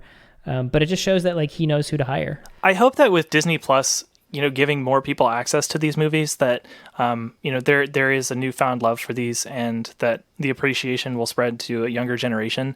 And I hope that will encourage Lucasfilm and Disney to embrace them a little bit more. We're starting to see the prequels getting picked up in other bits of media, like little nods, where before, like, you were seeing a lot of the extra canon stuff, whether it be like the animated series or the earlier Disney movies. They just weren't really drawing much from the Clone Wars era. But I want to see more of that, and I want to see that interest come to a point where they'll actually make the making of books for those movies like they deserve. I think they started making one of them, and it got canceled. I think they didn't think there was any money left to milk out of those 3 movies, especially after some time had passed and favor didn't necessarily settle. So I want people to be able to find something to like about the prequels, because it's not fun, and it's boring, and it's tired to hate on them. Like, there are really terrible things about it, and Hayden Christensen's performance in the second movie is absolutely one of them. But there's so much great stuff, and so much it does just harken back to the insane amount of time and effort and talent that went into the design of every single aspect of those things. Like, even the crowds at the pod race, like, so much effort went into making all those little models in the stand. It's just bonkers. He gave us a great N64 game too. That's true. Absolutely. Which was just reissued. Yeah, I think so. What I see as the problem with the prequels is that it was, and you can kind of, now that we have these all three trilogies, you can kind of, I feel like you can kind of see like what happened. And I feel like in the original one, it was George Lucas working together with a lot of people to create something that was like combining a bunch of like old different ideas into something new. And that's why it was a huge hit. And that's why it retains its like value to this day. And then the prequels were like, George Lucas was like, okay, I'm going to make these, but it's going to be all me. I'm going to be in charge of everything. The design, Yeah. I'm going to write the script, I'm going to direct all three of them. It's all going to be me. It's all coming from me. And everyone was like, hell yeah, make more Star Wars. We want that money. We are not going to question you at all. No one is going to, we're going to let you completely fulfill your vision. And I think Lucas is a great designer. He's a great technician. He's a great, he's like great at pitching like these worlds and knowing the details, and just he knows it all. But I think he's not a great, like, maybe not as good of a writer or a director of actors, and you can see it in the performances in those movies. And I think that's why, so if you care about like the lore and the like the worlds that he builds, those movies are great. And I think that's why they still do strike a chord with people, but they lack in other aspects. And so then you jump to the sequel trilogy, the ones that just ended, and it's kind of the opposite, where it's a bunch of guys with no real vision kind of trying to say, I'm so sorry, I'm dog sitting my friend's dog and he really wants to play right now. But so it's all these guys kind of saying, okay, well, Star Wars to me, like in Force Awakens, is kind of J.J. Abrams saying, okay, Star Wars to me is this. It is like these characters sort of interacting with this world, going on these adventures. It has this good versus evil. It always has to take place in these certain kind of situations, and it has to conclude with a lightsaber battle, and just like all these beats that it needs to hit. And that's like his idea of Star Wars. And then Ryan Johnson is like, well, what if Star Wars is something different? What if we tried all these new things with Star Wars? And what if Star Wars can be that? And that's why that you have it swing to The Last Jedi. And then J.J. Abrams comes back and is like, well, my idea was this. But it's kind of the opposite problem, where they don't have somebody who is in charge of everything. So there isn't that narrative cohesion in that world that kind of makes it all make sense. So I think that's kind of the difference between the trilogies. Yeah, the prequels had that consolidated power aspect, definitely. Mhm. Like there were just a lot of yes people surrounding George. And and Absolutely. I think a lot of people thought that was going to turn out okay. Why wouldn't it? Why not? Yeah. But yeah, you miss out on some of those collaborative aspects that you get in the later stuff, like the newer movies. And so with the newer ones, the power is sort of distributed in these strange ways, where you have the studio and producers who are expecting something, and then you have the creative team, which are, sort of helping guide this narrative, except they didn't do like a full-on arc. And whether that was for reasons of security and, confidentiality, I don't know. I don't think that we'll ever know that. But it didn't work to the benefit of that saga. Whereas with, other endeavors, and, I think they're learning lessons from that. Like the Story Group is working on a new series, not of films, but of books that take place in an entirely new section of time in the Star Wars franchise. And they really took the time on this one to bring in all of the storytellers for all of the different stories and get them in one room and really create that world. So it's still distributed in that everybody gets to tell their stories within a frame, but as a group, they were able to decide what that frame was going to be and what the major points are. And that way they can all interact with each other and they can play with each other. But you don't get that weird scattered storytelling that you get with the three saga movies in the final trilogy. I think the Story Group is a good idea simply because they've expanded so far beyond just the movies and even the animated TV shows that were both pretty popular. Well, by both, I mean Clone Wars and Rebels, not necessarily Resistance, because that was kind of for a completely different age group. I still watched it, of course, but that was definitely more great. of a young kid show. Mm-hmm. I don't know what that is. But Mitchell, what's your 7 through 4? Hit us with it. Okay, so yeah, I like this because I feel like the ranking them this way kind of breaks them up into sort of the tiers that I see Star Wars as, which is like the ones that are so the first one is like the very bad, not good. I don't really need to rewatch these. I think these are not very good movies, level. And then I feel like this is like the functional, like things here. These for the most part work. I enjoy them. They are above average to good. Just not your favorite. Yeah, they're just not my favorites for whatever reason. So I think that mine are, hang on. Okay, so we're doing 7 through 4? Yes. Okay, so Rogue One, Revenge of the Sith, Force Awakens, and then Return of the Jedi. I would kind of put Return of the Jedi on like the top tier of the movies. Like, I would put it up there with the other ones. It just is not my favorite.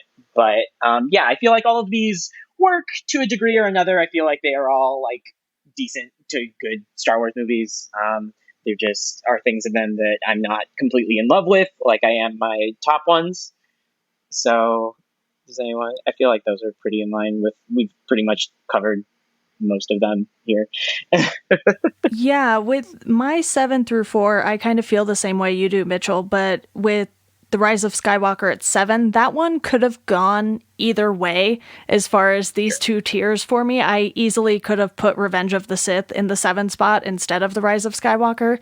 But I did like enough of The Rise of Skywalker on a second watch to put it in this tier instead. And then Return of the Jedi, I think that one just has a little bit too much of the Ewoks for pretty much everyone who watches it, but it's still a fun Star Wars movie. Rogue One, I like for all of the reasons Jacob said earlier, and The Force Awakens, I think we all felt like that was kind of the, hey, Star Wars is back, and everyone was so hyped up about it that it was hard not to like that movie.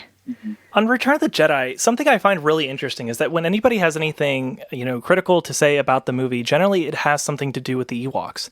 And so when they're talking about things that they don't like or anything that stands out in that movie, they always say the Ewoks.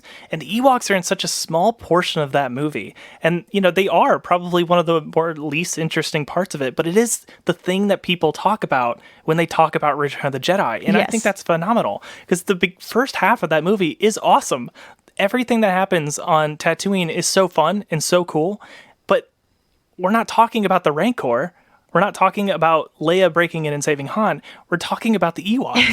Yeah, Yeah. I mean that movie by all means is is my top 3 in terms of like saga service, but like that dogfight at the end with all the starfighters and like just everything they do in that last is Rogue One. Like if we're ranking by space battles, we got Rogue One and Return of the Jedi right at the top. Yeah, for sure. Followed by Phantom Menace. Yeah, really good. Yeah.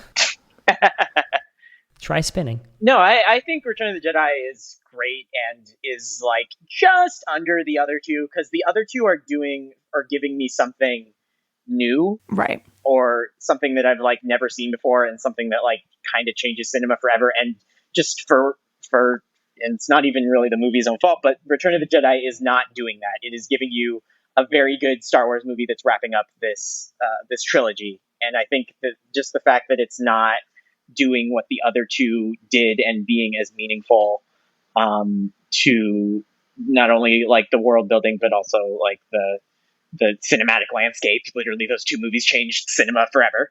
Yeah.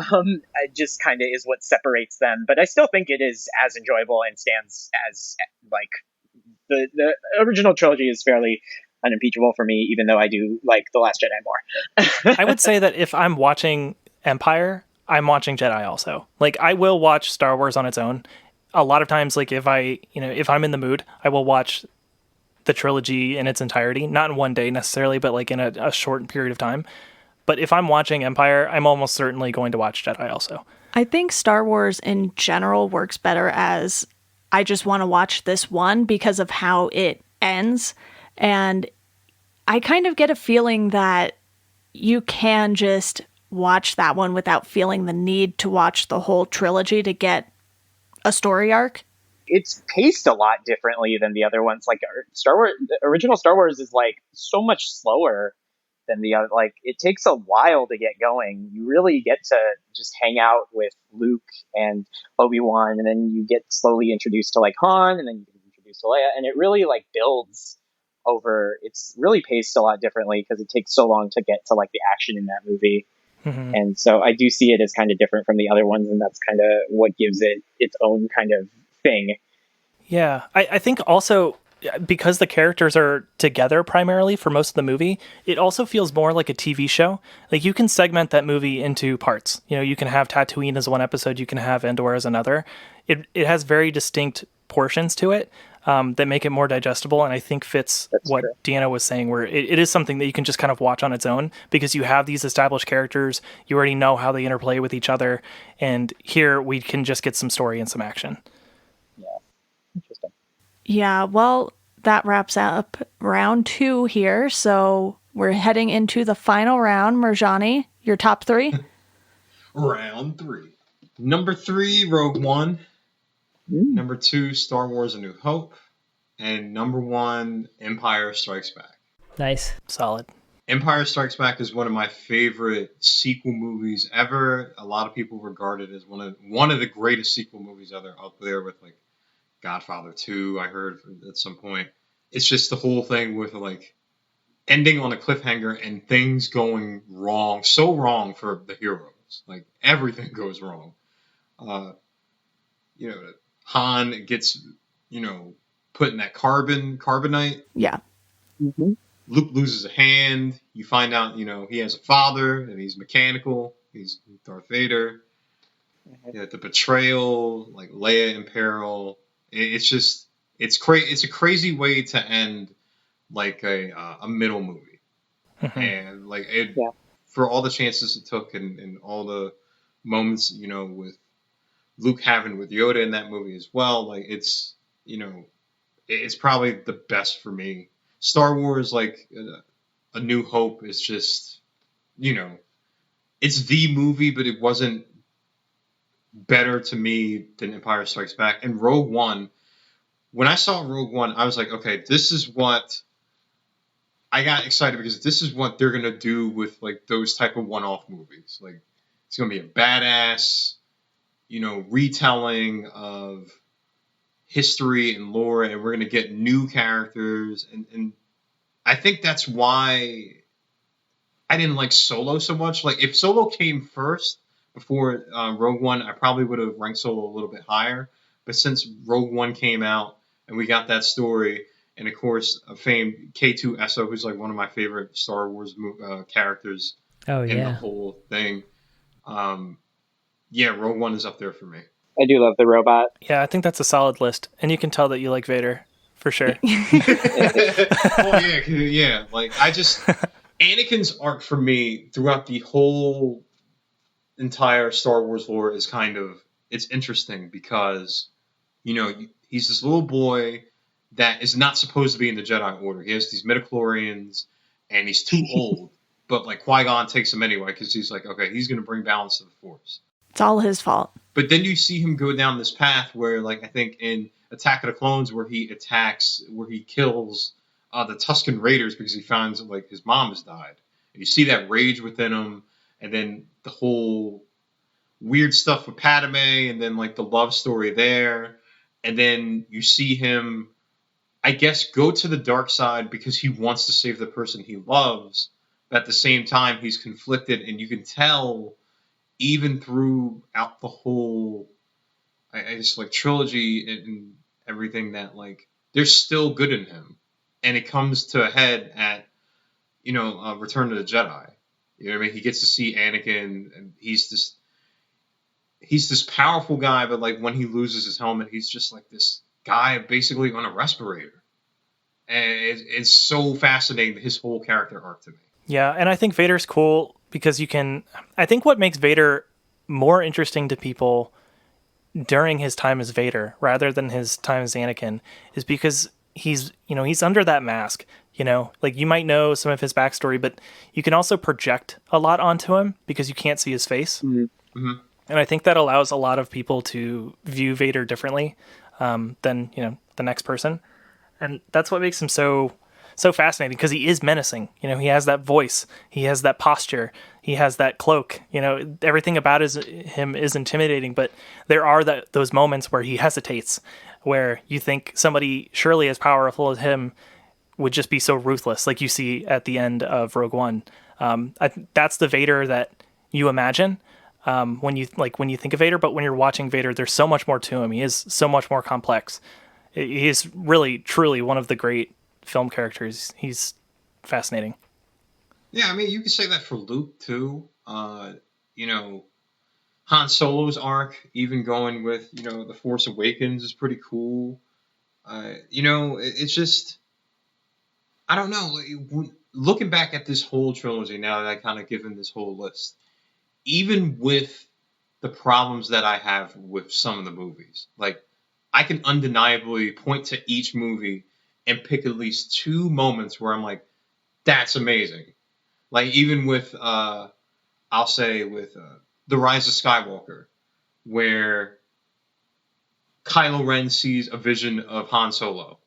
I'm like, all right, first of all, Chris Terrio wrote this, so this is obviously him harkening back to what he did in Batman and Superman when Clark sees Paul Kent when he's marching up in the mountains. But it hit, like, there's emotional chords that each of these movies hit, and I'm like, all right, like, even though, like I said, even though, like, I may have problems with them, like, there's still great things about all these movies. It still feels, when I, like, cue these movies up, I still get that Star Wars feel. Mm-hmm. And I don't know if I, you know, with Marvel movies or, like, even with DC movies or any movies that have gotten to, like, 10 or 11 films, I don't know if I could say that about them.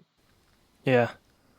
Yeah. The Star Wars feel is such a big thing, and that's, you know, that's the whole driver behind my list. It's the reason why I have it ranked the way that I do. And I don't know if anybody has anything else to say, we can do that, or we can dive into mine, but they're very similar. Like, you got to have Star Wars and The Empire Strikes Back up there. You know, they're just so canonically great. The Empire Strikes Back is probably the better movie from most filmmaking metrics, but Star Wars is just so singular. There's nothing like it. Like, I watch Star Wars several times a year, and that's just insane. Like, I don't do that for anything else. I very rarely will rewatch a movie that I've seen within the past couple of years, let alone Star Wars, which I will watch whenever. It's just so easy to put on, and it really does, like, I roll my eyes when when somebody is talking about something online and it's like, oh, this reminds me of my childhood. But Star Wars really does have, you know, these emotional memories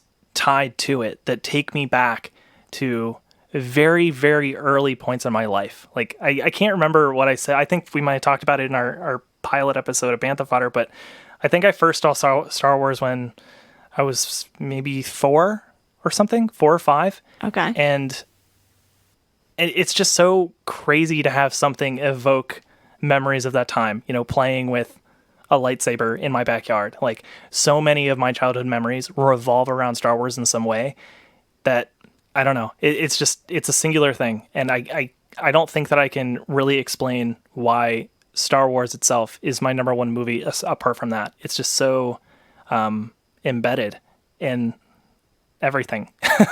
My entire world my entire room is covered in Star Wars. So it seriously does surround me all the time. And for that movie to kick off a universe like that is just so bonkers. So you said that's your number 1, but I kind of want to hear a little more about why The Force Awakens is your number 3. Is it just because it hit you with that same feeling that you get when you watch the original trilogy? Yeah, putting Force Awakens at number 3 is, you know, it's like a second chance for me to put Star Wars in the top 3 twice. It is in so many ways a rehash, and I don't see that as a detriment. I see that as a necessary thing for Star Wars to kick back off. Like, that was the movie that reignited the franchise after a really long gap, after a really rough trilogy.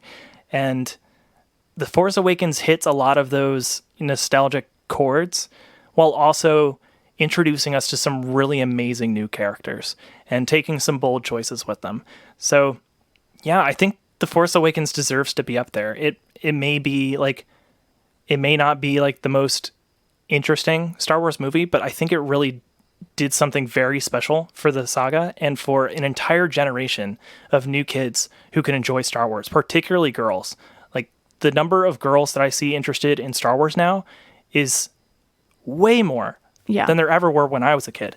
way more than when my sister was younger. Like you didn't see girls playing with Star Wars toys and, dressing up as Jedi for Halloween. There were a few here and there, but it was rare. It's a lot more common now because there's representation on screen. And, I'm sure the same goes for other minority groups who are seeing people like them in Star Wars for the first time. And yeah, I mean, there have been good examples of like strong characters in Star Wars movies in the past. Like Leia is the prime example of that archetype, but to see a Jedi like Rey and to, somebody younger who you're learning about the Force with them, right, as somebody new to the franchise, is just, that's special. I think The Force Awakens is a great jumping on point for new fans because a lot of kids probably aren't going to be watching something from 1977 unless it resonated with their parents. But I feel like this is something a kid could see, the trailer for on TV and kind of beg their parents to take them to go see it. And it just starts this new generation's love for Star Wars. Man, the best thing that I saw going to see The Force Awakens and seeing that crawl and hear da-da, and like feeling that again is seeing older parents bringing their kids and seeing it. That was really awesome. And like to go to Jacob's point with Rey, I feel that with everybody loving Rey, it led to a rediscovery of Leia and how badass she really was. That was another thing that I saw like that went cross generations. It's just me for like a black man to see Finn fight in a lightsaber duel at the end. Yeah, I was like, yo, like is he Force sensitive? Like, is he a Jedi? Like, it was really cool to see them give a nod, other than like Lando, like who's really cool as well, but like to see him in like using lightsabers and possibly being a Jedi. That at that time, I was like, wow, this is really progressive and really dope. It's really inclusive to everyone. Absolutely. I mean, there was Mace Windu, but he kind of gets thrown out a window. His shit gets rocked. And he kind of just sits brooding and isn't very fun for those movies. So I get it. Yeah, he's just mean for no reason. Yeah, he's not that, like, you cast Samuel Jackson and you just have him just sort of be like, yeah, I don't care what's going on. Take like, a seat, Skywalker. Yeah, it's so lame. Anyways, neither here nor there. Mike, I'm ready for your bit. Oh, it's not a bit. Come on. But I did want to say, just grading on a different curve. I just wanted to mention about The Force Awakens that I totally agree with y'all, which I recognize is a totally boring thing to do, is just agree with everybody. But I did want to say that like The Force Awakens just sparks such joy, but also such intrigue. When we talk about things we loved about it, it's just the intrigue of Force Awakens. Just the idea of like the Knights of Ren. I love, like, my favorite thing in fiction, reading science fiction or any type of fiction, especially fantasy, is like the idea that you're just planted in this world and you have to take everything at face value. And we were given this world where like Luke Skywalker's just gone. I loved it. I loved Luke Skywalker just being out of the movie for the entire thing and coming in the last shot. I loved like Kylo Ren, being revealed to be the son of Leia and Han. I loved this person named Snoke, this mystery, and like the idea, like we just had so many theories. And like Jake knows that I was not a huge fan of the Rey conjecture, and I was on team Rey nobody for a long time. Okay. But I just really, really, really loved all the way that we were able to just think about what the possibilities, like who the Knights of Ren, what happened to Luke, all that stuff. And for me, that's what a lot about Force Awakens made me love. And I also want to say before I jump into my top three that I pretty much, I'm really thankful that y'all give me the opportunity to speak about why I actually love these movies and which ones. I was kind of counting on that, which is why I was able to do my ridiculous list. So without further ado, let me unlock my iPad here. My top three. Coming at number 3, we have The Empire Strikes Back, which is, at surface value on these planets, pretty basic, but I think that they're the most inspired. We have a planet that is entirely made of ice. It's just really cold. It's remote, and it's because the rebels needed such a great place to flee to after destroying the Death Star. It's where they thought they would never look at that one shield generator just protecting them, the tauntauns, the idea that they had to winterize the snow speeders. It's just like those speeders were not made for Hoth. Those things were just speeders, and I just think it's a great idea to be like, oh, let's go to this place and see what challenges these people have. Because they just show up on these planets and they can breathe and they can land and they can do whatever they want. They can swim underwater to the Gungan city. But we're actually seeing them presented with a challenge on this planet. And we'll see that later on the list in my top 3. Also, Bespin in Empire Strikes Back. It's just a city in the clouds. It's a very practical city. It's mining Tabana gas. It's just like it's doing... so much visually, it is hovering there. You just want to know what it's all about, and it's all run by Lando, which is really, really great. And then Dagobah came up earlier on the list, but this time we actually get to see its nature as a very resonant place of the Force. We have that really creepy cave where Luke gets to face off against the Vader spirit or whatever, and we get R2. I genuinely, my skin crawled when watching Empire, and I had to leave the room as a kid when the thing was kind of like going up and down in the water and ate R2 and everything like that. It just freaked me out. So yeah, Dagobah, much better representation in Empire Strikes Back. Number 2 on my list, Revenge of the Sith. I'm just so happy that these prequels are getting some love right now. And Jake, you have to agree with me. If Exegol is your favorite, your second favorite planet has to be Mustafar. It has to be. Yeah, but its representation in Revenge of the Sith isn't my favorite. Sure. I mean, I think it gave us, so it spawned, it's much like Tatooine and Phantom Menace, Yeah. the first chronological film in this series. It gave us a great idea of what this planet could be. Yeah. And I think that's what Mustafar did in Revenge of the Sith, because we get great Mustafar in the comics. I love the Vader series. And in Rogue One. And getting to see that. We see that there are species native to Mustafar in the comics. It's just made of lava. It's just, again, just a planet that people were seeing them having to adapt to and find uses for. And it is totally threatening, but they still just go to it anyway. The only thing that kind of detracts from Mustafar gives it so many positive points, but negative points for Utapau. It's that planet in the beginning that no one remembers that they end up on. I think that's where Grievous dies, right? Oh, with the big hole. Yeah. Sure, yeah, but we all forgot about it. Where Obi-Wan's riding the lizard thing. Yeah, the lizard thing running. It's just it's a planet. You don't really get to see much of it. It's fine. The space battle above it, I think, is what actually matters. And then we've seen Coruscant before, but again, Mustafar just gives me so many positive points in this. In Revenge of the Sith, there's also that whole, when they do the Order 66 that kills all the Jedi, it flashes to you do ton of really cool. Felucia's those are on bonus there. points. Yeah. Those are definitely bonus points. A ton of really cool planets happen, and you're just like, what? This is so cool. Yeah, and then you get absolutely. to see the Jedi all get killed.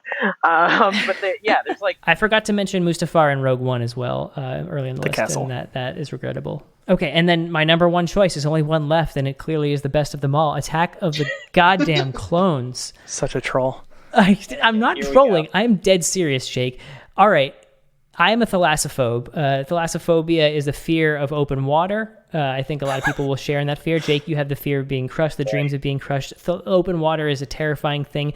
For that reason, Camino is just the polar opposite of what I thought Octo was. Octo is like a little island in the middle. It's like a refuge place for me in that middle. Shouldn't it be your Camino bottom is ranked just one this, if it's scary? It's just a big rainy planet full of water, and the inhabitants kind of just sway their necks back and forth all the time. They're making clones there. They're doing God knows what in those. They're just so advanced scientifically. Did I mention the rain? It's just wild there. Wet and wild. Geonosis. I think if you've watched the Clone Wars and seen what they do with Geonosis, it just becomes such a wider world. And I'm so happy that George Lucas introduced us to Geonosis in Attack of the Clones. Just the hive mind and those creatures, and it's just a really great and rich. It's disgusting to look at, but it's a really beautiful place to explore in terms of what they could do with it. In terms of led to seriously maybe one of the most disturbing moments in Star Wars history. It's in the extended universe, but still absolutely awful. Yeah. Like you never like you just some clone troopers lighting up the inhabitants on fire with flamethrowers. It's just a wild thing. And again, George Lucas gave us that. Tatooine, okay, for sure. Naboo again, sure. Coruscant, enough. We've seen it. But again, Kamino is just so scary and big and watery that it tops my list for coolest planet in the entire. Like who would just? Oh man, it was erased from the Jedi archives. Okay. You don't like when they go to Naboo and Anakin rides those. I don't even know how to describe those like pig things. Oh yeah, that was Naboo, right? I think so. Yeah, that's like the lake, the Naboo lake house, the summer that home. He and Padme go chill at. Yeah, it really just expands on the Naboo, which I always like. One thing that you're pointing out to me is that Star Wars, their planets are not diverse. Like each planet is just one thing, pretty much. Maybe two things maximum. Except for Naboo. Naboo's pretty diverse. Naboo has two things. No, it has the forest as well. I think Naboo is like the most idyllic and most earthy. Sure. Yeah, it has the city, it has the forest, and it has the underwater. Okay, so yeah, it has three things. And the rolling plains. Oh, and the planet's core is like water because they drive through it with that ship and they get chased by the fish. Well, multiple yeah, fish. Core is water. I guess one thing I just wanted to highlight is back when Pablo Hidalgo was accepting followers on Twitter or whatever, he posted a picture of one of the Star Wars style guides, or just a photo of text. And it was just talking about how to create a planet in Star Wars. And I think it was just like, it was just like, think of like a place on Earth and then that is the entire planet. So exactly what you're saying, Mitch, it was just like where like on Earth is Crate? Well, it's a desert, it's it's a salt lake. I was wondering where Crate was. It's like, there are salt flats. There are like absolutely. Salt flats. And I just added the color red to that. A barren lake in Africa. I just watched a special on Netflix about that. They're all geographical, and some of them could never exist, obviously, but like that's just how they're created, and they are diverse, but at the same time they're employed in such a way where it's just like this is not taking like you could just say this whole thing takes place on one planet. Yep. But each movie just has a planet made up of 3 different worlds or 4 different worlds. It's like a Mass Effect game. Exactly. In conclusion, the prequel trilogy has 2 out of my top 3 spots, and therefore it is the superior of all the trilogies. Thank you. Well, case made. 2 hours in. Okay, I gotta change my rankings. Can we cut this episode and we'll just we'll come back fresh next week and I'll have a better take. We're gonna redo the whole thing. Everybody just flip your list upside down. Yeah, okay. So I'm sorry you have to follow that up, Mitchell. Every time you're making me follow it up. Every single time. You're doing a great job though. Thanks. Yeah, so my top 3, Star Wars, Empire, and then Last Jedi at number 1. I think we've pretty much covered what Star Wars and Empire mean. I feel like Star Wars is like the movie where they were a bunch of people. It was a huge risk, very troubled production. Like they just were cramming together a bunch of ideas and things that they thought were cool and they thought should be a movie. And guess what? It was a huge hit and it completely changed cinema forever. And then Empire was them being like, okay, now we actually have money, so we can actually make this movie look like we want it to look and be what we want it to be. So it's them just kind of firing on all cylinders. And I think that's what makes those. And I think it also has like the tragic ending. It challenges its characters. It expands in the universe in a way that you don't quite, in a bigger way than you really see in any of the other movies. And I think it's just those two together are pretty unimpeachable, as like the rest of the franchise you can't really enjoy it without liking those two, I feel like, at least, or respecting them. And then the reason I put The Last Jedi at number 1 is, so I grew up watching, I had like the did anyone have the VHS box set of the special editions that was like a copper colored Vader head? 3 VHS tapes. Did anyone have that? Yeah. I rented it a lot. Yeah, I had that. So I watched those a lot. I feel like I watched Empire the most for whatever reason. Because that's, but yeah, so I like those. I saw all the prequels when they were coming out. Me and my friends had lightsaber fight club. We all had lightsabers and we would fight each other when we were in elementary school. I remember all of this very clearly. My best friend Brian was like he's like to this day still like obsessed with Star Wars. He plays all the video games, has read like a lot of the books. He's a huge Star Wars dude. And like we both really loved those when they came out because we were the perfect age for them. But I do now look back on them and be like, okay, well, those are what they are. And those meant that to you at that time. And when Force Awakens came out, I wasn't really excited about it. I think me and my friends saw it like pretty far into its run. I think it came out in like December. It came out in like mid-December. I didn't think I saw it until like mid-January because I remember it was just making so much money and it was just like crushing the box office. And I was just like, I don't know if I really care about this. And so I watched it pretty late into its run. And I was like, yeah, that was good. That was like a good, like and I think the strength of it is that it casts really good characters and it's able to invoke that Star Wars feeling and it is functional and it serves its purpose. I think it is very successful in that. But it doesn't really move the needle for me. I was like, yeah, that was a Star Wars movie. That ticked all the boxes for what I want a Star Wars movie to be. And so that's fine. But I wasn't like particularly excited to see Last Jedi. So fast forward a couple years and I got way more into films. I started watching films with the girl I was dating at the time, and she was a film major, and we got like way more into movies and stuff. And so we had tickets to see Last Jedi on the Friday it was coming out, and we were excited to see it. So we went to the Grove to try and watch The Shape of Water, which it was the only theater in LA playing it, and we really wanted to see it the night before. But the one showing of Shape of Water was sold out, and there were like 10 showings of The Last Jedi. So we were like, okay, well, I guess we'll watch The Last Jedi twice then. So we went on Thursday and watched it. And I was like, holy shit. I feel like I just watched like an entire season of Star Wars. So much happens in that movie. I don't even know what the fuck happened. I just remember a ton of cool shit happened, and I was really into it. So we watched it, and then we watched it again the next night.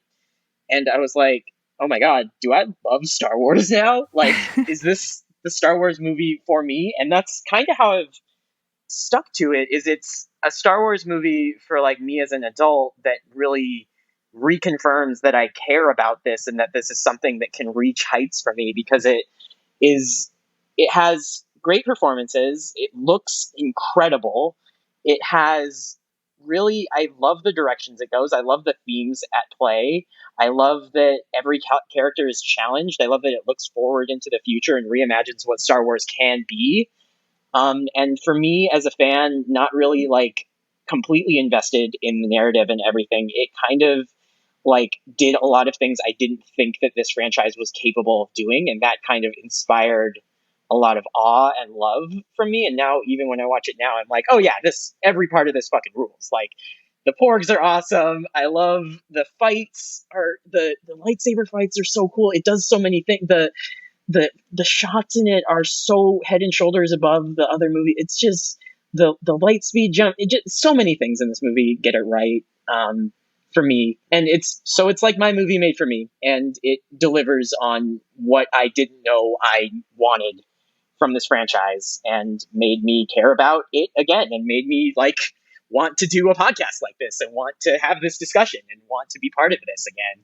Because I don't think if that movie came out, or if that movie hadn't come out and they had just done like the JJ trilogy, if they had just done like Force Awakens into something like Rise of Skywalker, I would have just been like, okay, those were movies and they were Star Wars movies, and that's fine.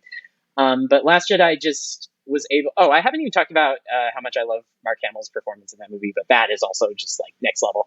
I love that too.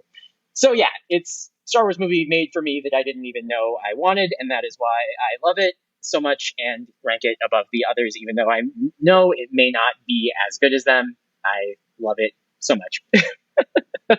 I love that you love it. I think almost everyone's rankings are personal, though. It's not necessarily based on which movies are good films, but it's what it ties to for you personally. So the fact that The Last Jedi got you back into Star Wars, I think speaks volumes for how much it impacted your life, basically, as far as the Star Wars universe goes. Sure. Such a crazy movie. It's a crazy movie. It's insane. It's a crazy movie because there's so many ranges of emotions to it. Like there are some people who it's one of the movies that really I would say divided the fandom. Like there's some people that will staunchly defend it, and you know what I mean. Like, and I'm like, and then there's some people who I feel who are purists who absolutely hated the movie, and like, yeah, it's crazy. Like, and to your point, like I thought that was pretty cool and interesting that you put it number one, and I could see why you would put it number one because it's through with all these movies, The Last Jedi just like, and I think Jacob said this, it sticks out like a sore thumb because it's so different, and it seems like it's so tonally different than all of the other movies. Like that's pretty dope. Yeah, and I think that if that is what you want and you are not tied to the franchise in the same way, then it kind of delivers something that you didn't know that you wanted. And I don't know, it just, I love it so much. I think it is clearly, for me, my favorite. And yeah. Rian Johnson forever. Seriously, what a job he did. Good on him. I can't believe that they let him make that. I truly like what he to what he just said. Like I cannot believe that they let him make that and that he got to release that. Like it's insane that they let him do that. And then what's more, after the reaction that movie had, they give him 3 more movies. All right, is that really happening? It was supposed to. I mean, obviously, a lot of things have changed in the last 2 years, but we'll see. I mean, I don't think it's been officially canceled. Okay. I'm in for his movie. I'm in for Taika's movie. I think they need to get away from trilogies. That I think they should really just try to do like one-off stories or like do one, and then if they can think of another, then do that, and just kind of not force themselves into the box of this is going to be a trilogy. I think that is a disservice, or if they are, they need to have somebody in control of it. So, yeah, I think that's the way forward for them. I think they need to do more stuff, kind of like Rogue One and kind of like The Mandalorian. But that's just I don't know. I think off the top of my head, the one trilogy that would probably work is a Thrawn trilogy, just because there have been multiple Thrawn books. The ones that are now Legends were a trilogy. They just did a trilogy of Thrawn books too, but I think there's more Thrawn books coming out. Jake, can you confirm or deny that for me? Because I'm not sure. Sorry, I don't know. Okay. haven't read them yet. I think I've read at least 2, maybe 3. I don't know, but they're still Timothy Zahn books, so he's been writing the character for years and years and years now, and I think that could make for an interesting trilogy that doesn't necessarily have to connect to the main saga. Obviously, there are ways that could connect to something like Rebels, and I think that could be an interesting way maybe to bring Rebels characters into live action. So good. I think the trouble that you're gonna have with Thrawn is kind of the same problem that you have with any kind of character that isn't totally alien but isn't completely human.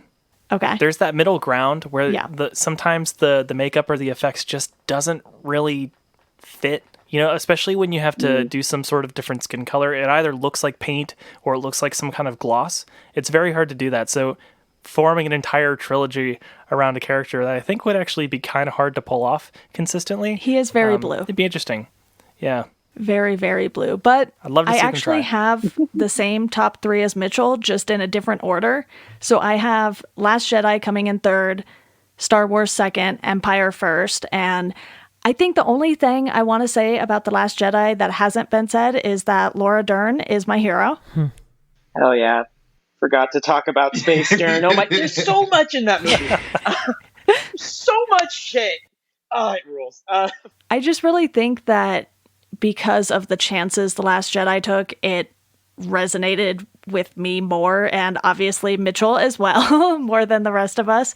But you can't really beat the first 2 movies, I think. They set the bar so high that it's like everything that came after was automatically going to be compared against those 2, I think. Yeah. I think you're always going to have that. How do you guys feel about the Leia scene where she uses the Force to get back to the ship? Loved it. I understand people having problems with it because it kind of comes out of nowhere. You're very blindsided by it. It really is not set up very much in any of the movies. So when it happens, it's very jarring. But I think the imagery of it is beautiful. And I think that it is such an elegant, like unconventional way to show that Leia is so powerful in the Force. And it's like, holy shit. Yeah, I don't know. For me, the thing that really bothered me about that scene, and I promise before this episode is over, I'm going to say at least two very nice things that I genuinely mean about this movie. That scene in particular bothered me, and I don't know who coined it. It was either me or Mike or something that we read somewhere else, but It was so Mary Poppins, and it took away what I thought was a really important moment for Leia, and I know that they were sort of hamstrung with what they could do given Carrie Fisher's death. Right. But yeah, that, her showing that, she has Force ability is such a major, major moment for that character. And for that to execute itself as somebody blasted into the vacuum of space and then just pulling themselves over to a door just didn't work for me. I don't think it worked visually. I think it just didn't work. The floating was just too strange. And the fact that she was just a human being. Jedi can't breathe in space. Like, Jedi don't have any special power. Like, the Force doesn't give them the ability to, not burn. And it also doesn't prevent them from freezing immediately in space. So that really bothered me. I know that there were limitations, but I felt that it would have been better to cut that than to leave it. Because even though that is such a major moment, I just don't feel that did what it intended to do. I mean, I disagree with that assessment that like the Force couldn't keep her safe in space. I mean, the Force can heal flesh, Yeah, a lot of crazy shit with the Force happens in Rise of Skywalker. It was just such a weird way to set that precedent, I do agree with you visually, though, that the Mary Poppins thing is just the static position. I think that if she that scene could have been filmed and choreographed beautifully, I think, but they just went for the cheapest thing that they could think of. The twitch, I love the twitch. I thought that's how they were going to write Leia off, but the twitch was great. And then I think if the twitch had evolved into like some space dance, I don't say that to be funny. I say that to be like if she had like swam like streamlined, like they would have said Superman. It would have been Superman if it wasn't Mary Poppins, I guess. But like there is a way to artistically shoot that, and if you gave it to the right director, I don't think Rian Johnson was the right director to make that scene happen in a way that was more palatable. There just needed to be some sort of body movement. Like there had to be something with her moving. I think like her wardrobe, if it was more flowing or something, and she had done like kind of like a spin or something. Like if she had just illustrated that she was in control and not just like not just like a static. Yeah. That's fair. I think the fact that Carrie Fisher dies while they're making these movies is a huge shot in the kneecaps to these movies, because you can really feel that the first two had an idea of, okay, each one of these movies is going to give the send-off to these three original characters. The first one is Han's movie, the second one is Luke's movie, the third one they were setting up to be Leia's movie, and then of course she dies before Last Jedi comes out. And I think that really cripples what, even if they had it, we talk about them not having a plan. I think if they had anything, that really was a huge detriment. And the fact that they chose to just weirdly fit her into Rise of Skywalker and have it just use old footage of her was very weird. We didn't talk about this yet, but I feel like that choice is just so bizarre. And every time I watch it, it's like, it's worse. Kind of morbid. I don't know. Yeah. It's amazing that they were even able to do that, I guess, but just it's such a weird choice for that character. I don't know. But I feel like it would have been also weird if they had said, shown her like getting blown up, or said that she died in between movies or something like that. It's just really hard for them to put all their eggs in that basket and that not pan out for them. I think kind of shoots the new trilogy, and at least the dramatic conclusion of it, in the foot. It's very sad. I agree. Okay, can I say my two nice things? Yes. Oh yeah, go for it. Okay, so the Last Jedi, I spoke about this in general terms at the beginning of this podcast, but it really is like the most beautiful Star Wars movie. It has some of my absolute favorite, just visual moments. And one of them is the throne room. That whole fight is just, first of all, it's gorgeous. The setting is amazing. Yeah. The choreography is phenomenal. I love pretty much everything about that, the entire scene. And then there was one moment in the movie that made me audibly gasp in theaters, which was the Holdo maneuver through the ship when she just blasted right through it, and the sound everything cuts out.